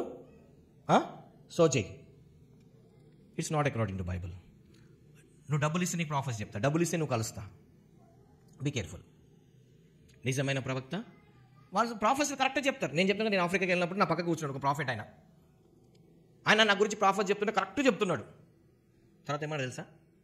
సినిమా పాటలు పాడితే నేను సినిమా పాటలు ఎందుకు పాడతాను తప్పు కదా అంటే, ఏం తప్పు కాదు, మేము మాత్రం సినిమాలు చూడడమే తప్పు అంటాం రా బాబు, నువ్వు అట్లా ఏదంటే ఇంటికి రావాలనుకుంటున్నాను అన్నాడు. అది మాట్లాడి నీకు ఎంతమంది భార్యలు అడిగినాడు. ఎంతమంది భార్యలు ఏంద్రా బాబు? నాకు ఒకటే భార్య, 2 కొడుకులు అన్న. ఒక భార్యతో ఎట్లా సంసారం చేస్తాం అంటారు. మన ప్రాఫిట్ మళ్ళీ ఏంటంట ఒక భార్యతో అంటే వాడికి ఎన్ని భార్యలు ఉండొచ్చు? మళ్ళీ ప్రాఫెసర్లు చెప్తున్నాడు, మరి అవి చెప్తున్నాడు. అందుకే బీ కేర్ఫుల్. ఎవరు పట్టే వాడు వెంట వెళ్ళొద్దు. నీకు బైబిల్ ఉంది, క్రీస్తుని వెంబడించమన్నాడు. పౌలు అంటాడు, నేను క్రీస్తుని వెంబడించినట్టు మీరు నన్ను వెంబడించమన్నాడు. ఎందుకంటే పౌలు ఎవరిని వెంబడిస్తున్నాడు? సో నువ్వు ఎవరిని వెంబడిస్తున్నావు? Be careful. లాస్ట్ డేలో చాలామంది వస్తారు, ఏది కరెక్టో ఏది కాదు, కొంచెం be careful. Hallelujah. Fund raising చేయడం తప్పు కాదు. ఎందుకంటే మోషే వాళ్ళని బ్లెస్ చేసి గుడారం కడుతున్నా ఇవ్వండి అంటే వాళ్ళందరూ ద్వారాలంగా ఇచ్చారు. ఎక్కడికి ఇచ్చారు? వాళ్ళ మందిరానికి ఇచ్చారా, పక్కన మందిరానికి ఇచ్చారా? అది ఇవ్వడం తప్పేం కాదు. పేతురు అంటాడు, కరువు వచ్చింది మీరు ఇవ్వండి అంటే అందరూ అమ్మి తీసుకొచ్చినాక పేతురు ఏం చేశారు? మళ్ళీ వాళ్ళకే లేదు నేను బిల్డింగ్ కట్టుకున్నాడా ఏంటిది? సో ఏదైనా ఇచ్చేటప్పుడు చేసేటప్పుడు బీ కేర్ఫుల్. తోడేళ్ళు చాలా మంది వస్తున్నారు, ఇంటికి వచ్చి క్రైస్తవులకే టార్గెట్ చేస్తున్నారు. యేసు ప్రభు దేవుడు కాదని, లేకపోతే ఇది అని చెప్పి అదని చెప్పి ఆ చర్చ్ కరెక్ట్ కాదు, ఈ చర్చ్ కాదు. చూడండి ఒక మాట, ప్రతి మనిషిలో కొన్ని మంచి కొన్ని చెడే ఉంటాయి. అవునా? నీకు అనుకూలంగా కొన్ని ఉండొచ్చు, నీకు అనుకూలంగా కొన్ని ఉండకపోవచ్చు. దాన్ని బట్టి ఆ పాస్టర్ రాంగ్, ఆ చర్చ్ రాంగ్ అంటే హౌ డేర్ యూ. తప్పు సంఘానికి అది వేరు, కానీ చర్చ్ ఒక పాస్టర్ని అపాయింట్ చేసిన దేవుడు కాబట్టి ఆ పాస్టర్కి అగేన్స్ట్గా కానీ దానికి మారితే బీ కేర్ఫుల్. ఎందుకంటే నీకు అనుకున్నట్టు కాకలేనందుకు, నీకు అనుకున్నట్టు ఆయన ఎందుకు నీకు దాసుడవుతాడు. మీ ఇంట్లోనే నీ మాట వింటారా? మళ్ళీ దేవుడు అపాయింట్ చేసిన వారికి అనవసరంగా ఆ చర్చ్ గురించి కానీ మాట్లాడితే బీ కేర్ఫుల్. హల్లెలూయా. ఎందుకంటే రాంగ్ టాకింగ్స్ వస్తాయి. మీ పాస్టర్ మంచి కాదు, అది కాదంటే నీ పాస్టర్ గురించి నీకు తెలుసా లేదా? వాళ్ళ పాస్టర్ గురించి వాడు చెప్పుకుంటాడేమో. వాళ్ళ బైబిల్లో ప్రతిదీ ఉంది. నీకు ఆపత్కాలంలో దేవుని మొరపెట్టు, నీ కష్టం ఉన్నప్పుడు దేవుని దగ్గర అండ్ 24/7 అవ్వాలి. పాస్టర్ అవైలబుల్ ఉండకపోవచ్చు. పాస్టర్ నీళ్ళక మనిషి అలసిపోతాడు, పడుకుంటాడు, తింటాడు, చేస్తాడు. But God is there. ఆయన 24/7 అవైలబుల్. నీకు కష్టం వచ్చిన దేవుని దగ్గర మొరపెట్టు. నువ్వు దేవుని దగ్గరికి వెళ్ళు. ఆ దేవుడు యాజకుడి ద్వారానో నీకు ఆన్సర్ ఇస్తాడు. అన్న దేవుని మందిరం మొరపెడితే యాజకుడి ద్వారా ఆమె జవాబు ఇచ్చాడు, ఆశీర్వాదించాడు. నీ దీవెను నీ యాజకుడి ద్వారా తప్పించి ఎక్కడి నుండి రావు. నీ బ్లెస్సింగ్స్ నీ ఫాదర్ దగ్గర నుండి వస్తాయి. నీ బట్టలు లేదు, మీ ఫాదర్ దగ్గర వేరే దగ్గర రావు. గుర్తుపెట్టుకో. రాంగ్ డాక్టరింగ్స్కి, రాంగ్ పర్సన్స్తో ఫెలోషిప్ చేయకు, సహవాసం ఉండకు. తెలియకుండా ఎవరిని పడితే వాళ్ళని మీ ఇంట్లోకి రానియకు. నీ ఇంటున్న బ్లెస్సింగ్ అని తీసుకుని పోతారు. నువ్వు ఇన్ని రోజులు కష్టపడి ప్రార్థన చేసి సంపాదించుకున్నది వాడు వచ్చి క్షణాలు తీసుకుపోతాడు. ఏషియా ఈజీగా ఇంటికి రాగానే వీళ్ళంతా ఎవరంటే దూరం నుండి బైబిల్ దేశంలో వచ్చారు, ఏం చూసి అన్నీ పోతాయి పో అంటాడు. సో ఎవరికి పడితే వాళ్ళకి నీకున్న టాలెంట్స్గా నీకున్నవన్నీ ఏమి చూపించకు. Be wise. నీకున్న తలాంతులు ఎక్కడ వాడాలి, నువ్వు ఎవరితో ఫెలోషిప్ ఉండాలి, ఏ పాస్టర్తో ప్రే చేయించుకోవాలి, ఏ చర్చ్కి వెళ్ళాలి. Be careful, be wise. ఎందుకంటే నీ ఆత్మను నువ్వు కాపాడుకోవాలి, ప్రాణాన్ని. చివరికి నరకానికి భ్రష్టుతో వెళ్ళకూడదు. నీకు ఈ సంఘం నచ్చలేదా, నీకు వేరేదే నచ్చితే నువ్వు వెళ్ళిపోవచ్చు హ్యాపీగా. నేనేమన్నాను, ఒక నీకు వేరే సంఘం కాబట్టి ఓకే నువ్వు వెళ్ళు. కానీ ఒకటి మాట నేను చెప్తాను, నువ్వు ఎక్కడున్నా దేవుళ్ళు ఉండు, ఇక్కడ ఉంటావు ఉండు, నీ ఇష్టం. ఎందుకంటే ఈ church belongs to God, not belongs to me. సంఘం దేవుని చెందింది. నేను ఒక ఇక్కడ వర్కర్ని, ఒక మేనేజర్ మట్టుకే. నేను ఆయన సర్వెంట్ అని చెప్పి నేను చేయడం మట్టుకే. నీకు ఇప్పుడు నచ్చిందా, ఎదుగుతున్నావు, వెరీ గుడ్ బ్రో, మంచి ఇంకా బాగా ఫలించు. అండ్ రాంగ్ డాక్టర్స్లోకి వెళ్ళాలి. ఒకవేళ నీకు నచ్చకపోతే వేరే చర్చ్కి వెళ్తా, కానీ బీ కేర్ఫుల్. ఆ చర్చ్కి వెళ్తున్నావు అనుకో, అది కరెక్టా కాదా చూసుకొని నీకు ఇంకెక్కడ ఎదగాలి, దేవుడికి ఇంకా నీకు సంబంధం ఉంటే వెళ్ళు, నో ప్రాబ్లం. నువ్వు ఎదగడమే కాదు, దేవుని మాట విడిచిపెట్టుకో. ఎక్కడున్నా దేవుని విడిచిపెట్టుకో. సత్యంలో ఉండవు, దేవుని ఒక రాజ్యంలో ఉండవు. ఎందుకంటే చివరి దినాలలో మనం ఉంటున్నాం. ఇన్ని సంవత్సరాలు దేవునిలో జీవించి దేవునికి దీవించే టైంలోనే నువ్వు వెళ్ళిపోయినావు అనుకో, నష్టపోతావు. ఇంత లైఫ్ జీవించి ఎవరో ఏదో ఒకటి రాంగ్ ఒక్కటి చెప్పి నీకు అనుకూలమైంది ఒక్కటి చెప్పినందుకు వాడితో వెళ్ళిపోయి నరకానికి అప్పచెప్పకు. నీ ఆత్మను, నీ ప్రాణాన్ని నరకానికి అప్పచెప్పకు. ఇన్ని సంవత్సరాలు నువ్వు కాపాడుకున్నావు, దేవుడిని కాపాడాడు. నీ ప్రాణాన్ని నీ యాజకుడు, నీ ఎవరో నీ కాపాడాడు. నీ ఆత్మను ఇంత ఆత్మీయత కాపాడుకొని చివరి టైంలో నీ ఆత్మనంత పోగొట్టుకోకు. మళ్ళీ తిరిగి సంపాదన చాలా కష్టమవుతుంది. నీ బ్లెస్సింగ్స్ని, ఆర్థిక దీవెనలు, ఆత్మీయ దీవెనలు ఇవన్నీ తిరిగి తెచ్చుకో. Only believe Jesus. నువ్వు దేవుడికి అటాచ్మెంట్ అయి ఉండు. ఒకవేళ దేవుడు మాట్లాడుతూ జస్ట్ ప్రే చేసుకో. నీకు దేవుడు ఏ ప్రే చేయాలనిపిస్తుంది ప్రార్థన చేసుకో. ఒకవేళ దేవుడు ఈరోజు నీకేమైనా దేవుడితో మాట్లాడి ఉంటే ఏదైనా టాపిక్లో నీకేమైనా దేవుడు నీకు నచ్చుతే దాన్ని క్రియ రూపంగా చేయడం చూడిపోయి. ఒకవేళ నువ్వు లోన్ తీసుకుని కట్టుకోలేదేమో, వెళ్ళి లోన్ క్లియర్ చేయి. ఒక నీ భార్యతో సమాధానం లేదేమో, నమ్మట్లేదేమో, ఇప్పుడు నమ్మడం మొదలుపెట్టు. ఈరోజు దేవుడు ఏ విషయాలు నీతో మాట్లాడాడో అవన్నీ సాల్వ్ చేసుకో. ఎందుకంటే ఫస్ట్ టైం చేద్దాం, వచ్చినప్పుడు ఏం తీసుకురాలి, పోతప్పుడు ఏం తీసుకుపోవు. అది గుర్తుపెట్టుకో. అనవసరంగా కొన్నిటి కోసం నీ జీవితం మొత్తం, నీ కుటుంబం మొత్తం నాశనం, నీ తరతరాలు నాశనం చేయకు. Be careful. నీ వృత్తిని గురించి దేవుడు మాట్లాడితే నీ వృత్తిలో బీ కేర్ఫుల్. నీ ఫ్యామిలీ గురించి బీ కేర్ఫుల్. అప్పుల గురించి బీ కేర్ఫుల్. నీ ఆత్మీయత గురించి బీ కేర్ఫుల్. దేవుడు మనకు అన్ని ఇచ్చాడు, సమయం ఇచ్చాడు. మళ్ళీ దేవుడు ఇచ్చిన సమయం దేవుడికి ఇవ్వడానికి ప్రాబ్లం ఏంటిది? డబ్బులు దేవుడు ఇచ్చాడు, మరి దేవుడు ఇచ్చిన డబ్బులు దేవుడికి ఇవ్వడానికి ప్రాబ్లం ఏంటిది? ఆరోగ్యం దేవుడు ఇచ్చాడు, కొద్దిసేపు దేవుడికి నీ శరీరాన్ని అప్పగిస్తే నీ ప్రాబ్లం ఏంటిది? దేవుడు ఇచ్చింది మళ్ళీ దేవుడికి ఇవ్వడానికి ప్రాబ్లం ఏంటిది? లైఫ్ని సరెండర్ చేసుకో. చెప్పు, ప్రభా నేను సమస్యనికి సమర్పించుకుంటున్నాను. నా తలంపులు, చూపులు, మాటలు, కోరిక, చేసిన నడక ప్రభా అయ్యా నీకు సమర్పిస్తున్నాను. ప్రభా అయ్యా నా గతాన్ని నీకు సమర్పిస్తున్నాను, నా భవిష్యత్తు నీకు సమర్పిస్తున్నాను, నన్ను నేను సజీవంగా నీకు సమర్పిస్తున్నాను. ప్రభా ఒకరిని సమర్పించుకుంటే, హ్యాండ్స్ అప్ చేసుకుంటే ఖచ్చితంగా నీ జీవితం దేవుడు కొన్ని కార్యాలు చేస్తాడు. నీ లైఫ్ మారుతుంది. నీ లైఫ్ విల్ బి చేంజ్. మోషేని మనం బైబిల్లో చూస్తే ఆయన ఫరో గురించి, ఈజిప్ట్ దేవతల గురించి బాగా పండితుడు. కానీ ఎప్పుడైతే ఆ మండొచ్చిన పోగ దగ్గరికి వెళ్ళాడో, ఆ దేవుని ఎన్కౌంటర్ అయినాడో, అవన్నీ ఒక్క సెకండ్లో వెళ్ళిపోయినాయి. ఆ శాపాలన్నీ పోయి ఆయన లైఫ్ మార్చబడ్డది. దేవుణ్ణి ఎరిగినాడు, దేవుని ఒక శక్తిని పొందుకున్నాడు. మళ్ళీ అక్కడికి తిరిగి వెళ్ళి తన ప్రజలందరినీ విడిపించుకొని మళ్ళీ వచ్చాడు.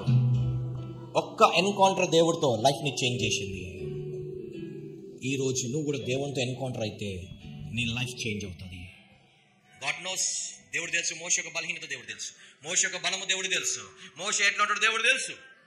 కానీ దేవుడి దగ్గరికి వెళ్ళినప్పుడు దేవుడిని దర్శించడం నా జీవితం మార్చబడ్డది. ఈ రోజు నువ్వు కూడా దేవుడి దగ్గరకు వస్తే నీ బలహీనతలు దేవుడు తెలుసు, నీ బలము దేవుడు, నీకు ఏముందో ఏం లేదో అన్ని దేవుడు తెలుసు. ఒకవేళ మోషేస్ ఎన్కౌంటర్ అయినట్టు నువ్వు సమర్పించుకుంటే ఖచ్చితంగా నీ లైఫ్ చేంజ్ అయిపోతుంది. ఈరోజు నీ హృదయం మార్చబడుతుంది, నీ కుటుంబం మార్చబడుతుంది, నువ్వు హయ్యర్ డైమెన్షన్లోకి వెళ్తావు. దేవునికి ఉన్నతమైన స్థానంలో పెడతాడు. నీ దీవెనలన్నీ మళ్ళీ నీకు తిరిగి వచ్చేస్తాయి. నీ ఆరోగ్యం, నీ ఆర్థిక, స్పిరిచువల్ బ్లెస్సింగ్స్, లవ్, కంపాషన్ అన్నీ మళ్ళీ నీకు వచ్చేస్తాయి. Just surrender to God. Jesus చెప్పండి, నా సమస్తం నీకు సమర్పిస్తున్నాం ప్రభా. I surrender all to Jesus. నా సమస్తం నీకు సమర్పిస్తున్నాం ప్రభా. I surrender all to Jesus. నేను సమర్పిస్తున్నాను ప్రభా. నీ ఆత్మీయత నన్ను మళ్ళీ దేవునికి సమర్పించుకో. గాడ్ నోస్ నీ వీక్నెస్, నీ శరీరంలో బలహీనత తెలుసు ఆయనకు. మళ్ళీ తిరిగి రా. తప్పిపోయిన కుమారుడు ఏ విధంగా తిరిగి రాగానే తండ్రి ఆనందంగా హత్తుకున్నాడో, ఒకవేళ నువ్వు మళ్ళీ దేవుని తిరిగి వస్తే ఆయన మళ్ళీ హత్తుకుంటాడు. నువ్వు పోగొట్టుకుంది అన్ని మళ్ళీ నీకు దేవుడు ఇస్తాడు. అన్ని దేవుడు మళ్ళీ నీకు ఇస్తాడు. Come back to Jesus. మళ్ళీ తిరిగి రా. నీకు దేవుడు దీవించడం ఒక పెద్ద విషయం కాదు. నీ గర్వఫలము కానీ, నీ పెళ్లి విషయం కానీ, ఉద్యోగం విషయం కానీ, చదువు విషయం కానీ, నీకు ఇల్లు విషయం కానీ, ఏదైనా దేవుడి జీవితంలో చాలా పెద్ద విషయం కాదు. దేవుడికి నువ్వు కావాలి. నువ్వు వస్తే అన్ని ఇస్తాడు. సమర్పించుకుందాం. We surrender to Jesus. Samastam. I surrender all to Jesus. Jesus, to you all I surrender, Lord.